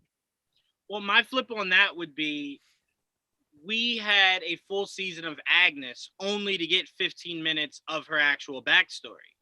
And it was sufficient enough for us. We were all like, okay, we get it. You know, this is what happened. This is what made her who she is today. Cool. And again, this episode wasn't just about progressing Sylvia's story. This was clearly more so about Loki finding out a little bit more about how other variants of himself lived and how she has a power set vastly different than his. Her Right. Frigga was not as nice to her as his was. Right. So it was more than just her. So I get that. I meant a filler more so in the idea of, if, like, let's say, Patches, somebody in the Kinda Nerdy Network goes, I miss episode 3, but I'm on episode 5. Was there something in episode 3 so important that I need to go back and rewatch episode 3? In my opinion, I don't think if you missed episode 3, you really missed a whole bunch. Like, whenever you get to episode 4, I don't think it's so important you saw episode 3 in order to understand 4, 5, and 6. True. Now, to play counterpoint to your counterpoint would be, you're projecting something that's still 2 weeks away, and you have no idea what season, like if someone skipped 2 weeks and started, like week 1, 2, and 5. Well, we don't know what week 5 is going to bring. So how do you know that this episode isn't going to bring, some substance and, some like key moments to where, they may do like a quick, flashback and go, yes. So, like the conversation that comes to mind straight away is like her explaining to him how she enchants somebody and how she gets into their mind and stuff like that. Well, guess what? Who's to say in, episode 4 or 5 that isn't going to be a big key point? Well, how did Loki just come up with that power? Well, he had to learn it from somewhere. I mean, granted, we're talking in a vacuum here, but that's just one example of what could be coming, in the future. I agree. That's very accurate. We won't know till we see 4. It's just when you see 1, 2, and 3, you see the difference between 1, 2, and 3. 1 and 2, you look at and you go, everything about 1 and 2 was very important. And again, we won't know till we see 4. But to me, I kind of feel like when I left 3, that, what you just said, and her mentioning that all the variants are just humans that they plucked and just kept and made workers, those were both moments of dialogue. Like, she didn't show Loki how her powers work. She told him. So essentially, if episode 4 doesn't really touch on anything from episode, a lot of stuff from episode 3, I legit could just tell somebody those 2 points of dialogue. But I mean, are you going to completely discredit, like Loki getting drunk on the train and, like, and singing pub songs and stuff like that, and actually showing his vulnerable side of, it's like, dude, I'm stressed out. I'm scared. I don't know what the hell's going on. This is one of my outlets. This is how I cope. Which, by the way, don't mean to interrupt you, Patches, but Tom Hiddleston's voice, beautiful. Yeah. Who knew? I would have probably lost. I mean, well, it's Tom Hiddleston, so I mean, let's be honest, he could kind of do a little bit of everything. But it's that being said, but little things like that, showing his vulnerable side and seeing how he was talking about Frigga and explaining to his variant that like she was the person that supported you no matter what. She's the person that made you want to be a better person, right? Like stuff like that. I mean, like that, I don't find that to be throwaway. I find that to be very, very integral, because this is not the Loki that died in Infinity War. This is the Loki that is, this is the old Loki that is relearning himself in a vastly different way. Also, too, really quick, the whole adoption thing I found interesting, because so Loki took it as an insult that he wasn't told that he was adopted, and she was. It's Mhm. actually the opposite. The fact that they held it back, the fact that Odin didn't want him to know all those years is because he raised him like his son. Like you, I treated you like my own son. Right. They basically, and almost as if she was casted out, and they basically told her, look, you're adopted. You know, Yeah. that's Right. why she has no memories with Frigga. She doesn't have that bond. But that's But- what Odin. That's what Odin was protecting Loki from. It's Yeah. very difficult to tell the world of Asgard that your possible future king is not even of this world. He's of our enemy's world. Right. So it's the idea of, again, Odin, and I do believe, if I'm being honest, it was probably Frigga's idea more so than Odin. Odin was probably just like, yuck, kick him off a cliff. Let's move on. We got Thor. Frigga Can was I- probably like, no, he's adorable. Let's raise him. Can I ask one question? Did anybody notice? Now, maybe I'm off and I wasn't paying attention the way I should have, but when she was describing her mother and describing, like her finding out she was a foster child, she never mentioned Frigga. She never mentioned Odin. She never mentioned her parents by name. Yeah. Now, is it possible in this multiple timeline scenario that, Odin and Frigga aren't her parents? Maybe Laufey is not her father, right? So, I mean, like this could, when they're saying a variant, we're talking this could be a whole different Loki. I mean, hell, she could be a Time Lord for, from Doctor Who for all we know, but she was just very non-specific about that. So who's to say, you saw that one Loki that was a Hulk looking Loki. You had all those other, low versions that they showed. You can't just assume that Odin is the one that raised him and Laufey and that particular Loki is a frost giant. No, but Yeah, that was my thought all along. I was thinking the same thing. The I don't Laufey know, connect. variants. The Laufey connection is still there. The Laufey connection is actually still there. An eagle eye user on YouTube caught it. He basically caught in the last episode, not this one today, the last week's episode, on one of the document that Loki's reading. It actually says her real name is Sylvie Laufey daughter. So she's actually literally the daughter of Laufey. So, but Okay. that doesn't necessarily mean that Odin's the one that took her. Right. Yeah, Right, that could but- still be. That's a good point. If you're a variant, the thing of variance as far as this is, you don't change necessarily the whole output of one variant to another. So in some way, shape, or form, Frigga and Odin exist in her story. Now, whether they're, like you said, whether they're her parents, definitely could be different. But the variants, their pieces are the same. It's just they're moved in different areas. So like you said, she might have been raised by Frigga and Laufey. Maybe Odin was the enemy. But That the could have pieces been, yeah. are always the same. It's just they're moved differently throughout these variants. So that's why she was probably like, my mother was a little bit cold to me. She wasn't the best. But yeah, no. So to get back to your point, and then Joe, I definitely want you to dive in here. But to get back to your point, Patches. Sorry to it's derail. My bad. No. It's not discrediting at all. I think we take terms. Not you. I just think we as media, we take terms like overrated and filler and take them as a negative. Fillers aren't always negative. Fillers do have important things in them. It's just in the scheme of everything, it wasn't as important as an episode chock full of, this, and this.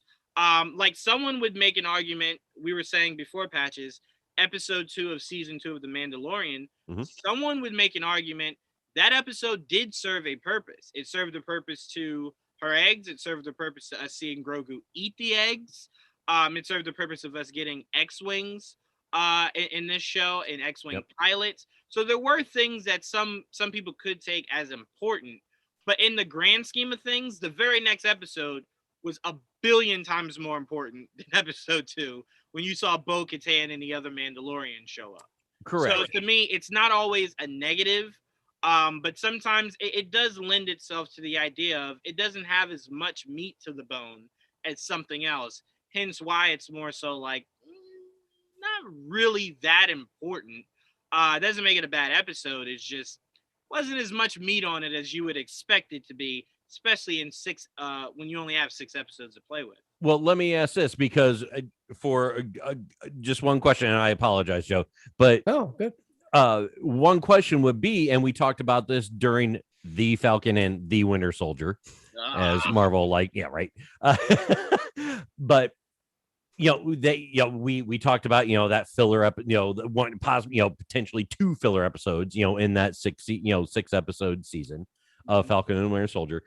But going back to that point, are we still getting lost in the fact that when we talk about the MCU, we are talking about expectation of that 3 hour it's in game, it's the Avengers movies, it's all that stuff of it's just got to keep going, like there's not going to be a stop, until it's done, right? And just like tempering the brain back again to reset your expectations of this is a, for all intents and purposes, a 6 hour movie that's broken up into 6 40-minute segments. Mm-hmm. And every segment's gonna have its up and down, and we just got to go with it there. So filler maybe, but if it still followed the MCU footprint, it's like, all right, here it is, action, storyline, action, resolve. So was it filler by the standard footprint of what the MCU has put in, ingrained into our expectation? Was that episode technically a filler episode then, because it followed the footprint? Well, like you said, we can only definitively say that once we get to episode 5. We get to episode 5 and we have literally no strings from the events that happened in this episode, but the few lines of dialogue. Then I think we can look back at it and go, well, this was to progress a very minute part of the actual overarching story itself. Yeah. And then you asked, did it take 40 minutes to do that? Yeah. Exactly. Yeah. Right. Yeah. That's all I'm saying. Agreed. That's all I'm saying. And that's why I love doing the MCR every week, because this is the kind of stuff we get to talk about. Exactly. So again, filler is not always a bad thing. Like I said, sometimes it serves a purpose. Sometimes it's meant to be just that. It's a break in all the chaos that's going on. And it's why I told you guys, when you guys are like, no, I loved how Sam and Bucky went back to his home in the middle of all the chaos that was happening. And Bucky hit on his sister. Yeah, it's great. Right. My importance of that was, it wasn't that I didn't need it. It was that where it was placed was the weirdest place to put it in the episode. Right. Why would you put it there? You put it at the beginning, and then the events happened. Right. It was just like, what? It's like, yeah, we left things to where terrorists are still out there. This guy's taking the super soldier serum, but we need a break. What? We're gonna what? Let's go build a boat. Yeah, let's go build a boat in all this chaos that's happening. Come on, man. That to me will forever stand in the realm of, you just placed it wrong. That was just the wrong placement for it. I can't remember if it was Feige or someone said, but someone was trying to point out the fact that the reason they broke it up was, and I agree with you guys. It's like, like the end battle and end game is like everyone taking a break, sitting down for for a spot of tea, right? Mm-hmm. No, you don't do that. But it was to remind Bucky of his humanity and to see what they're fighting for, because Sam's family and everything else. And I was like, oh, okay, I agreed, but was that necessary there? I completely understand that, but if I'm watching an action movie and it's a whole bunch of gunfire, and then they pause the gunfire for them to sit down and reflect life, it'd be like, I don't understand what's happening here. What? How did, what? Why would you do that? But anyway, Joe, I want you to go a little bit more into some of your thoughts. And did you catch any more Easter eggs than anything that was said here? The only thing that was mentioned, I watched a couple other breakdowns. Apparently, Lamentus, I think, has ties or is part of a Kree territory.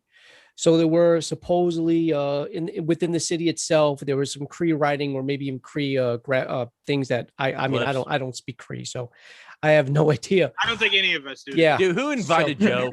Well, get on that, Joe. Come on. Sorry.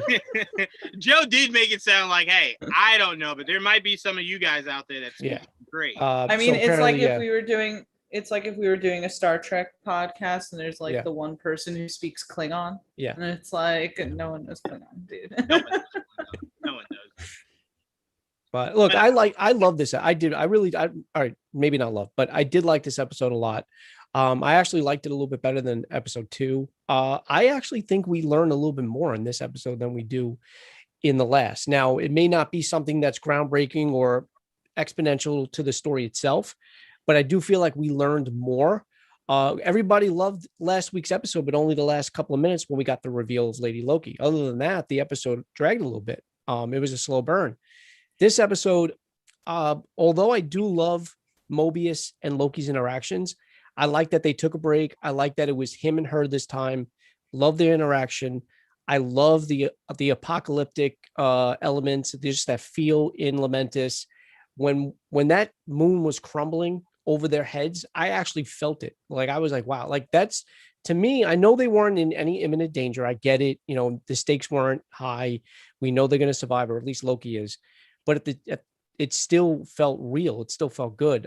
The only thing that I probably would have thrown away, as good as his voice is the train scene. I thought that was a little, you know, with him dancing and singing and stuff like that. But other than that, I like the reveal that the TVA is their variants and they don't know it. Or most of them don't know it. There are probably a few people that do know.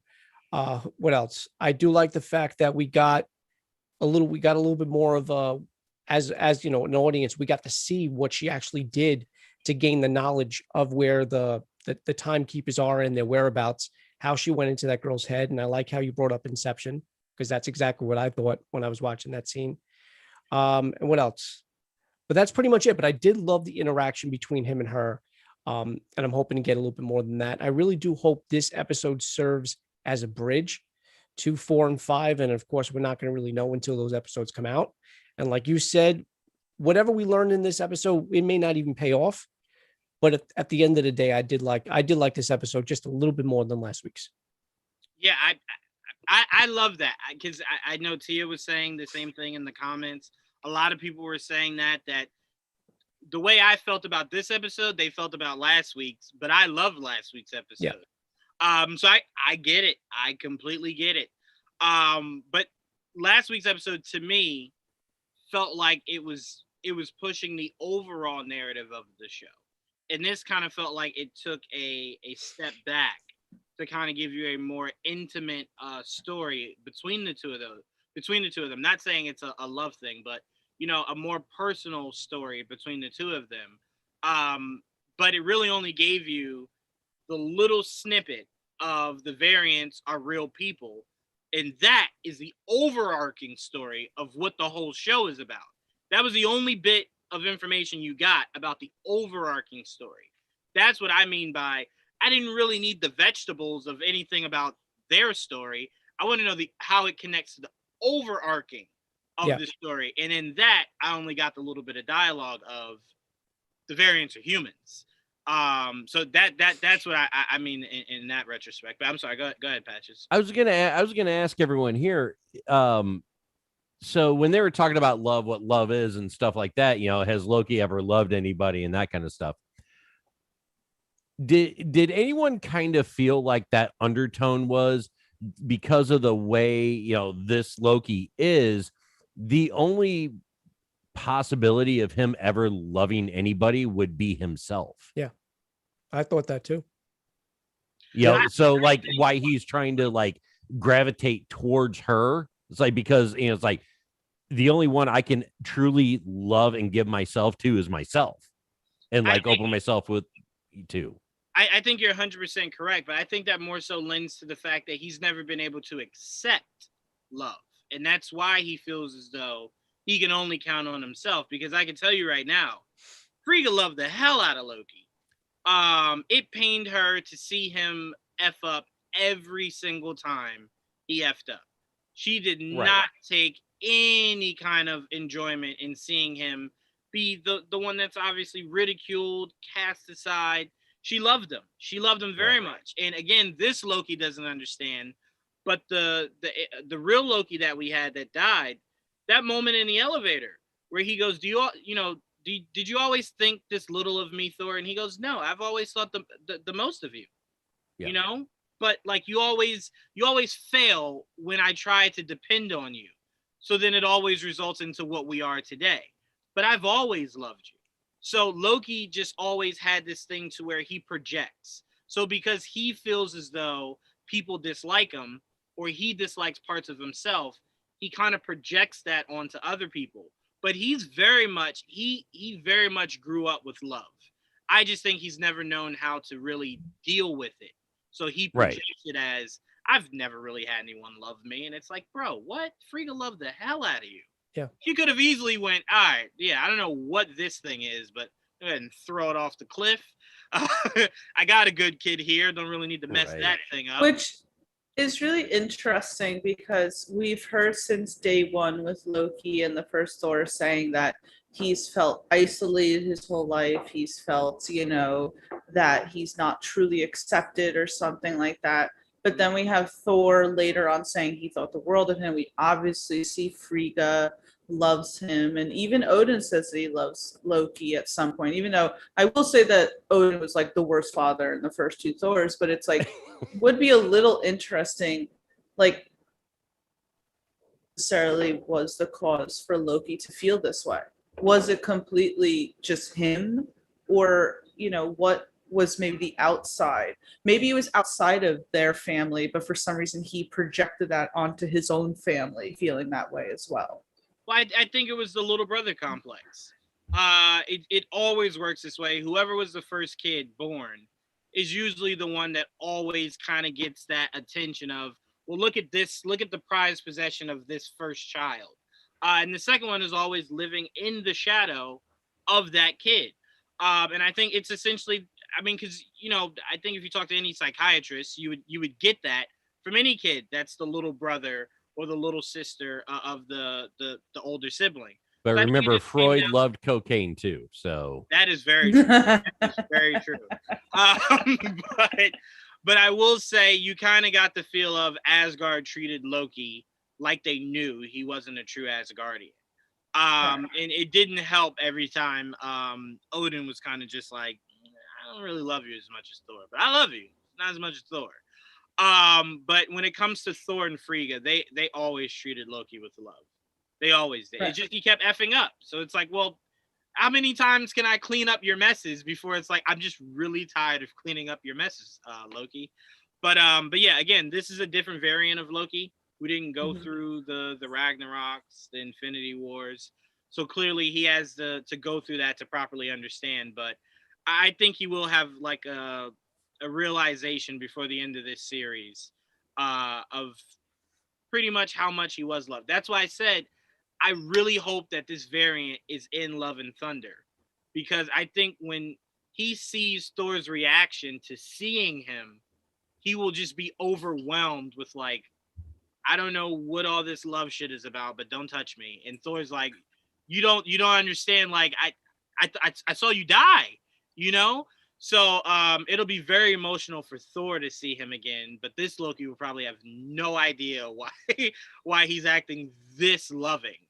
It'll probably freak him out in all honesty. Well, I mean, he did see. I'm sorry, he did see the reel. Yeah. The film reel. He saw how he died. Yeah. He saw how he died. He saw Thor say that he loved him and all that. He saw Odin say that he loved him. So it's fighting side by side with Thor. Right. Mm-hmm. So even though he doesn't have the emotional feeling of it, he at least knows that at some point that happened. Yeah, he'll have that intellectual capacity for it. The importance of what happened in Infinity War wasn't Loki dying. It was everything leading up to right before he died. He died for Thor. So that's what I'm saying. The context of that wasn't in the reel. So that's what I'm saying. He still probably doesn't grasp the context of how he went out. He died a hero, and he died for his brother. So that's what I'm saying. He still probably won't be able to process when Thor goes to hug him. Like, why are you touching me? Also, there are certain things that Loki definitely skipped over, because even though he saw the film reel, it's like he didn't know that Asgard was destroyed until he read about it. So, there's definitely a lot that's like missing there. Yeah, there's definitely well, to be fair, if he read through and saw that Asgard was destroyed, then that means he did read through all his dialogue between the first Avengers all the way through to when he died. So he should know it reading just his dialogue.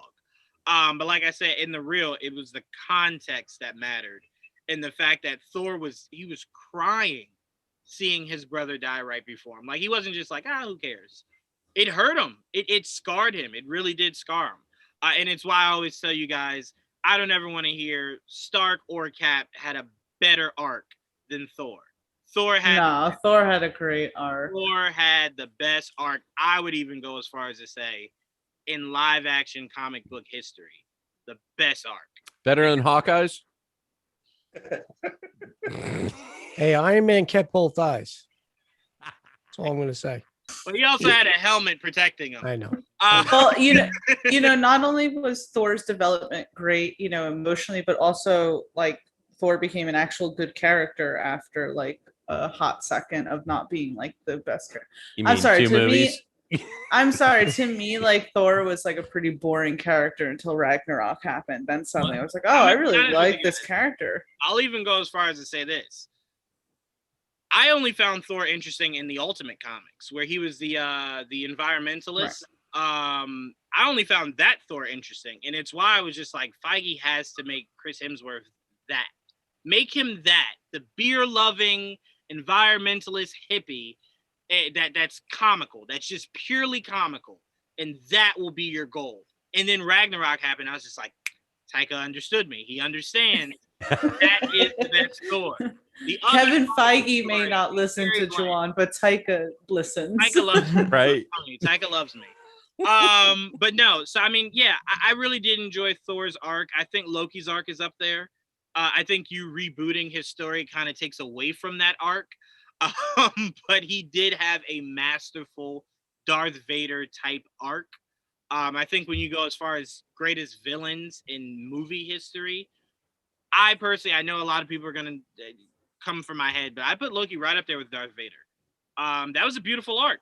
And when you see Darth Vader's full story play out, like, damn, that's poetry. That's beautiful. It really is. So to me, well, it took its time. It wasn't one of those things where it's like one movie he's this way and the next movie he's good suddenly. You saw it like progressing in a nice little manner and everything. So yeah, no, it's a great arc. Yeah, we had 11 years to, for that slow burn of the MCU to like gravitate towards that awesome villain that they've been cultivating. So, I mean, let's be honest, Vader, the big reveal for Vader was in the second movie. So, but right. But still, you're still like, all right, I got you. It's like you got some struggle here. And what I think I love the most about Loki, sorry. Lucky, come on, boy. Come on, buddy. I really love Lucky the dog. No, but what I really loved about Loki was the scene in Infinity War where Thanos goes, "I'm here for the Tesseract." And Thor goes, "Well, actually, Thanos, it was destroyed in Asgard." And he was so sure of himself. Loki's just standing behind Thor like, shh. You really are the worst, brother. And then when he pulls it behind his back, he's just like, you just see it in Thor's face, just like, come on. Did you think that Loki was going to leave that? I mean, it's a freaking Infinity Stone. I think Thor thought he was too busy to go get it because they were trying to leave. They were trying to evacuate. So in Thor's mind, never too busy. When did you have the time to go get it? We were about to die. And Loki's just like, I always find a way to cause some mischief. It was literally on the way. It was on the way. It was on the way, exactly. He was like, I grabbed it on the way. It's like, if you're shopping, in the supermarket and you're going for peanut butter, but like maybe Nutella is beforehand, and you're like, oh, let me just grab some Nutella on my way to the peanut butter. So you're saying the Tesseract was basically a grocery store end cap, is what that was? It essentially was the last item on his shopping list. And he was just like, can't forget that Tesseract. Got to make sure I bring home the Tesseract. Now, how much do you think the interaction between Loki and Sylvie, how much of it is him trying to, I don't think, build a relationship over him trying to gain knowledge and gain one up on her? That's all it is. That's I think all. it's 100% That's all it knowledge. is. Yeah, it's But that's all I how could good expect from Loki him. is. Yeah, that's how good Loki is. Loki he'll reel you in and he'll go, man, I really love those shoes. And then Even you're like, when he "They are looks nice his shoes." most sincerest. Blink and he now has your shoes. And it's like, God damn, Loki. Like, Yeah, at some he point did it Sylvie's gonna think that they had like a real connection or something, and then Yeah, he's but like, "Oh, wouldn't she expect it though? Isn't she the same? Well, no, I here's think the he's thing. that good." Here's the thing. She's very different from him. Like, she's not mischievous in the sense of she's looking to be duplicitous in any way. Okay. Her mission is her mission. And Yeah, she she's makes it about very the clear. mission. Yeah. Right. Like, Mhm. she's not like, oh, let me lure you to think I want something else and then pull the rug from up under you. She's like, no, I want this, and it's as simple as that. Get in He's my very way, much- you're dead. Yeah. Right. He's very much, I don't need you to know what I want. You'll find that out in the end. So I think that's what's happening. I think he's learning from these variants, and in the end, they'll go, oh, damn, that Loki. He just wanted to steal all my knowledge. Yeah. What's one of the reasons I asked that you guys if that temp comes back into play. I love Is that. it really broken? Yeah. That was Yeah. a good question. I love that question, Prime. I didn't consider that, but I thought that I was didn't really either. good. That was a question before I popped thought on. that What was too. Yeah. that question, Prime? If it was really broken or not, the temp pad. Oh yeah. We got from Brandon here. Who's the real villain of the show though? It ain't Lady Loki in my opinion. I'm gonna be completely It's honest. definitely the timekeepers. Ravonna show- Renslayer. I'm gonna be. Well, I no, don't I think was just she's- about I don't to think say, she is. I don't think the show has developed its actual villain yet. I think what the show has done was shown you that there could be multiple protagonists within this show. But what's very clear is there is no villain at this point. Once you saw this episode, you kind of go, well, it seems like she's not really a bad guy. She's just trying not to be wiped out of existence, same as Loki. So I think, Tia said it before, it could be the Time Lords are the bad guys. Yeah. Very likely. Well, If they I exist. which I mean by all indications they have to, because I mean like they're showing too much of Kang to not make that a reality. But Wait, hold on. Hey, What do you mean? you're right. Talking about what we're all the statue. Yeah, the You statues guys and think like that's Kang? Oh yeah. yeah, and like from the cartoon and them explaining, like the little cartoon girl explaining, who the timekeepers are and what the TV, the whole organization is. I mean, like it's what you would imagine to be a variation of what Kang is going to be. But okay. I thought that, I mean, they've been laying the undertones of the timekeepers being the villains since day one, right? Yeah, I feel like that's this series' power broker. Like it's just put right in your face. Like, don't try to turn away. This is what it is. Accept it. I mean, I like the Kang connection only, and I said this last week too. This is now the third straight week that the end credits ended on a zoomed in shot of the middle statue that we all think is Jonathan Majors, or the likeness of Jonathan Majors. I don't think it's Kang, so I find it very Okay. interesting that you guys do. Right. That's why I said I wanted you to repeat that, Patches, because I'm like, oh, okay. The only thing is though, the statue, and I think I don't know if I said this last week on your show or if I said it on my show. The middle statue in Ravonna's office, when they zoomed in on that, had a scaly face, almost like a reptile or like a lizard face. That's essentially what they were in the comics. Right. That's exactly what they So look like in the that's comics. the only thing that kind of goes against it being Kang. But every other indication is, it's yeah. more of that squared off, or Exactly. that rectangular squared off face. I mean, like I thought from the get-go it was Kang. Yeah. I don't know. To me, From the cartoon. Mm-hmm. Yeah. Yes. well, he wasn't a Time Lord in the No. in the cartoon. He wasn't even part of there wasn't even any mention of the TVA in the cartoon. He was just saying how the events of the Avengers ruin his timeline. So he was just looking to rectify it by destroying the Avengers to keep his timeline safe. I don't know. To me, it kind of is like, I don't know, man. I when you look at Renslayer, you assume Kang has to be connected somewhere. But I just left the whole series where I assumed the connection of a character meant we would be led somewhere. And thank you, Like, very Tia, for the private chat. So God love you. That was just so perfect. It's very It's possible Mephisto. that Yeah. that Jonathan Majors was telling the truth, and his Kang will only be introduced in It's possible. Quantumanium. I just feel like it's a wasted opportunity if they don't at least, like I said, hint at him, name drop something. End credit scene. Of Joe, wasted you weren't here for opportunities. like the 8 or 9 weeks of WandaVision. I was Nice. was We're not doing the going through same this thing. again. Trust me, I was doing the same thing on my channel with that series. And guess what? You have Paul Bettany and ourselves that messed up the finale. Well, and that in some cuts, but we basically, with Paul Bettany says it's going to be a character he's always wanted, an actor he always wanted to act alongside of, or Mephisto's got to be coming here. It was all our speculation too, So They Well, put it out also- it WandaVision also first to heavily like temper expectations. I get it. Yeah. I get it. That's It why I don't do it also- anymore. I will say this: the Mephisto stuff, I do not blame on us. No, The they Fantastic Four stuff, I blame on us. right. The Mephisto, The you're right. Mephisto Yeah. stuff was very much justified by the fact that you were taking his story arc, Yeah. in developing it, minus him.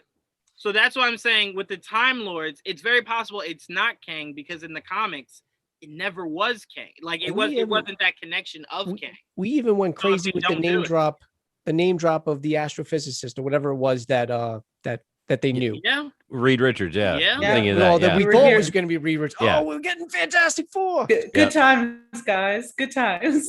right. Yeah, But Tia, that- just Chronic imagine still the drinking game we could have come up with. I mean, Prime, you were there the whole time too with WandaVision. It's like, how many times, guys, was Juwan like, that's great, but every time he said, I'm telling you guys, it's Mephisto. How many times? Imagine that being a drinking game. We'd be on the floor in like half this episode. Oh yeah. Just 100%. every episode. Yeah. It was not it was not a good time for me. It definitely Well, yeah, you said you would punch babies, dude. I mean, come And on. I tell you what, if someone's newborn was in arm's reach, I was that angry 4 o'clock in the morning. I would have been flooring kids out here.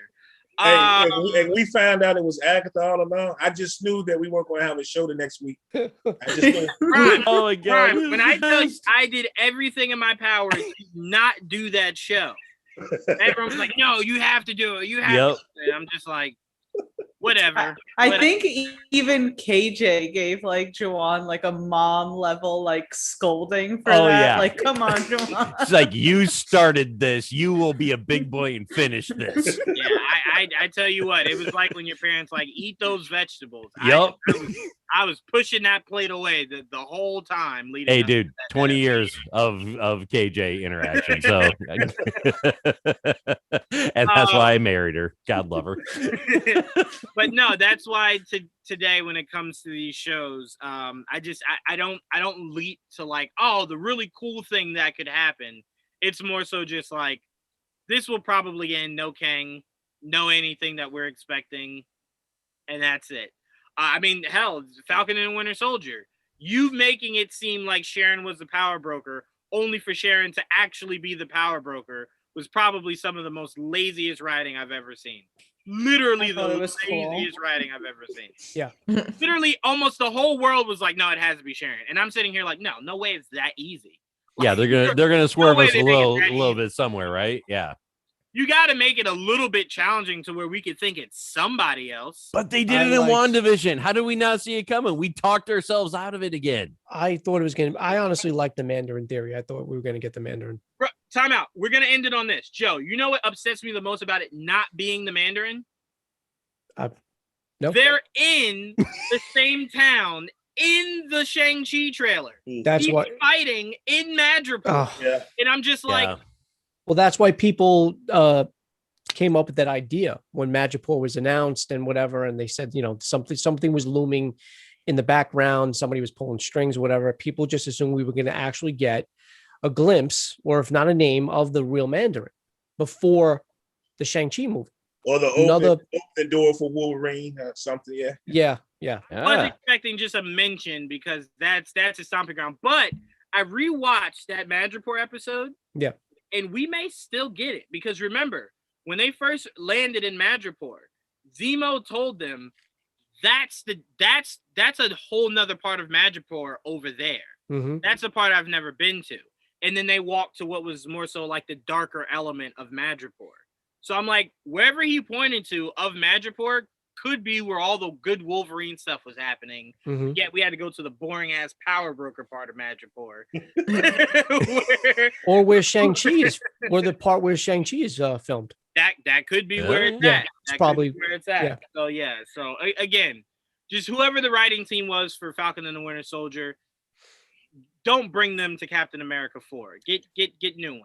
I don't know if anybody mentioned it earlier, but did anybody else get Blade Runner feel when they were in Latimus in the city when they get to where the Ark was with all the neon and stuff like that? I got Blade Runner and partly, and I know it's not, but I don't know, for some reason I also felt like we were in Ready Player One a little bit too. I can see that. I also felt some feels of Vermeer, where it kind of felt like there's a soul stone somewhere here. Well, I thought from the trailer, cyberpunk. Oh yeah, Cyberpunk too. I thought from the trailer, but that actually might be from a different episode. Yeah, I thought there was. I think we're going to get something that possibly might be Vormir because it had like an orange, like kind of a tint to it. Yep. Well, and that was part of the teaser too, because if you watch the original trailer for this show, I swear to you, if you look, it looks like he's sitting in Vormir with Black Widow at his left shoulder, like sitting looking at the water. Mm-hmm. But I'm wondering if that's not this episode when she sat down and you see the asteroids and everything. I hope not. Like, oh crap! Yeah, I was thinking the same thing. When I was watching it, I was kind of thinking like, I think this is that moment. Yeah, I'm gonna go. I want to go back and watch the trailer. Yeah. Remember, the likelihood of it being Black Widow is probably slim to none. Yeah, right. You would have had to have reshot that. You can't just place Loki in that exact moment because remember, she didn't sit down; she died. Yes. So it's like, at what point did Black Widow sit down anywhere? She just died. So she also didn't have short hair in Endgame. She had long hair and braid. And if you go back and look at that trailer, it's short hair with a wave, which is the same thing that's the first Avengers. Yeah. Yep. Yeah. Yeah, so I'm not necessarily thinking it's Black Widow anymore. I just remember from the trailer at first glimpse, I thought it was a shot of him and Black Widow, but then all of us did, bro. All the people basically came out and said, "No, this is what what's her? I know it's DiMartino. I can't really think of her real name. Her first name. It's Sophie. The actress is Sophia. Okay, Sophia DiMartino. Okay. So everybody said, no, it's going to be this actress Sophia DiMartino and who she's playing. At the time, we didn't know it was Sylvie. So that's why I was like, okay, so it's not, that makes sense. It's not going to be Black Widow. It's not going to be Scarlett Johansson. But I'm still wondering if we're going to get that shot because Tia makes a good point. It could just be a different, like a cut scene or a scene that was filmed that we didn't get in the actual episode, that it is, in fact, Lamentus and it's not Vormir. Yeah, we got that from Infinity War. In Infinity War, in the trailer, it's the team running with Hulk. Yeah. And in the real I remember that. Yeah. We got that in Ragnarok trailer as well. Loki's there spinning his blades and everything as like all these creatures are behind him. We do not get that in Ragnarok. So it's like, they always do things like that. It works. That's why I tell you guys marketing is important because it got you hooked, right? You're like, oh shit, I can't wait to see it. And then it wasn't. Actually, I will say really quick, I know this has nothing to do with nothing. What got me hooked with the Ragnarok trailer was the image of Hela with all her like big horns and everything, and Led Zeppelin playing in the freaking trailer. For sure. I still to this day have no idea why Taika gave us why Valkyrie had a shank instead of like her god sword. I don't know why he decided to give her a prison shank, but he should probably fix that in Love and Thunder. It'd be nice to see Valkyrie with her actual sword. If you're not gonna give me the accurate braids with the blonde hair, at least give me the monster sword. Like, come on, there has to be a balance somewhere. I don't need to see her with a prison shank. But anyway, this has been an all new episode of the MCR. I want to thank everybody. You guys were amazing in the comment section today. Like, you guys were on fire. So I want to thank you guys so much. You guys always help us, make these episodes more enjoyable. So please continue to flood us. But really quickly, I just want you guys to let everyone know where to find you. so I can get you guys out of here so we can enjoy the rest of our Wednesday night. Jamie, covering everything video games, where can we find you? Yeah, I stream on Twitch, twitch.tv/swiper_prime. And I'm also working on like a E3 recap video on my YouTube channel, which is just Swiper Space Prime. So you can catch me on those two. I'll be covering lots of stuff. Hopefully Sony will come through with the conference, but who knows? Who knows, indeed. And Prime, be careful. She said a lot of Prime over there, so it looks like she's coming. I thought it was gimmick infringement right there. Hey, what can I say? Prime is a good name. Jamie is like, when I'm done, there will only be 2 Primes, Amazon and me. Be careful, Joe, you will be having your Loki review coming out later this week. Let everyone know where they can find you. Yes, so I'm going to be doing mine on Friday night at 6. You can find me. You can follow me on Instagram. Now I try to make it a little bit easier for everybody because it was, underscores and whatever. So I did away with that. So you can find me just your average Joe, and just simply turn the O's to zeros, and you can find me on Instagram. And then of course, the link to my YouTube channel is on that. And then just follow me there. And I'll be, like I said, I'll be doing my Loki episode 3 review on Friday. And I do that every week. Absolutely. Make sure you guys find them there.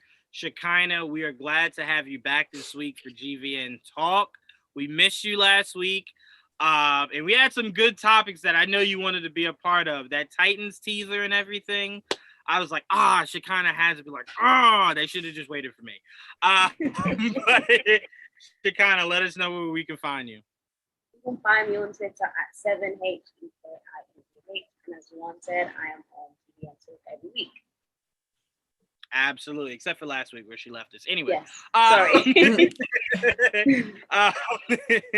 Prime. I actually just saw you guys. This was old, but I just saw you guys' video for Coming to America that I would have loved to have been on, because that's another movie I find to be overrated. But Prime, let us know where we can find you. Yeah, we're quickly in the process of figuring what the next movie is going to be. But right now, of course, we're just talking NBA at the moment. We're deep in the playoffs. But yeah, we're on Twitter and Instagram. But really the best place right now is join the Sports Bar Podcast group on Facebook. We call it the SBP. And that's where a majority of the action goes down. Absolutely. And they only talk about Tom Brady. So it's a good time over there. So that's not true, but yeah, we talk. That's not true. There are a lot of Tom Brady fans in the group. He's the GOAT, so of course. Patches, for not only you with Kinda Nerdy Dudes, yes, for KJ for Kinda Nerdy Girls, you guys have a lot going on. Oh my goodness, yes. The Kinda Nerdy Dudes are on hiatus at the moment. Because I am producing a new television show that KJ and I and the KJ Media Company are doing, that we just signed a television deal here locally. It's called Paranormal Crossroad. Super easy, pxroad.com if you want to check that out. We bring peace to people experiencing the paranormal. It's a remarkable show, unlike anything else that's out there. We're not the, hey, get out of here, ghost or demon. Nah, screw that. We're the good people, right? Kind of Nerdy Girls, they're rocking all the time. Tia is a regular guest on the Kind of Nerdy Girls podcast. I love when I'm able to be on the podcast. I absolutely love it, especially if Tia joins. But everything else that we do, we've got cons are picking up. So our friends at Celeb Photo Ops, who is a company that we also work for, we're starting to get things going again, and things are starting to get a little bit back to normal. But to follow on everything with that, very simple, kindofnerdynetwork.com. Absolutely. Make sure you guys find that. I need an invite to fly out there to be on an episode. I just want to be the one screaming in the back because I'm so terrified of everything. Dude, I got plenty of room, a pub in the basement, and we're good to go. So let's do it. I want to do that. I just want to be screaming at the top of my lungs. I have a very girly scream. So are you gonna be like the oh god, who the hell is it? The GIF Noah, what's his name? There's like that. Yeah, Jonah Hill. Yeah. Jonah Hill. Thank you. Yes, that will be me. But I just want to see Jonah real. He was like that and accepted. Tears falling down. Yeah, that'll be me. Tia, you literally barely have a moment because you are super busy all the time. Yeah. Reviews, screeners, running everything. Where can we find you, Tia? Lately, it really has felt like that, just like where I'm like, this is going, this is going, this is going. Did I eat today? I have no idea what's going on. Yeah, so please make sure you check us out, geek5snation.com. It has links to all of our social media accounts. If you want to follow me on my personal accounts, I'm on Twitter and Instagram, TC_Stark. Last week, Brittany and I, my co-host for the top 10, we took a break. This week, we actually did the top 10 Loki moments from the MCU. So make sure you keep an eye out on that. That will be dropping on this YouTube channel as well as anywhere you can find podcasts. And please keep an eye out in a few days. My review for Black Widow drops. So please make sure you check that out. And please make sure you are following everyone on this podcast. So the MCRs honestly is like my favorite time during the week. You are all so amazing. I love podcasting with all of you. So thank you all very much for taking the moment to be here. And thank you guys in the chat also. Just thank you. I mean, Jesus, who would have known a few years ago that we would be doing any of this?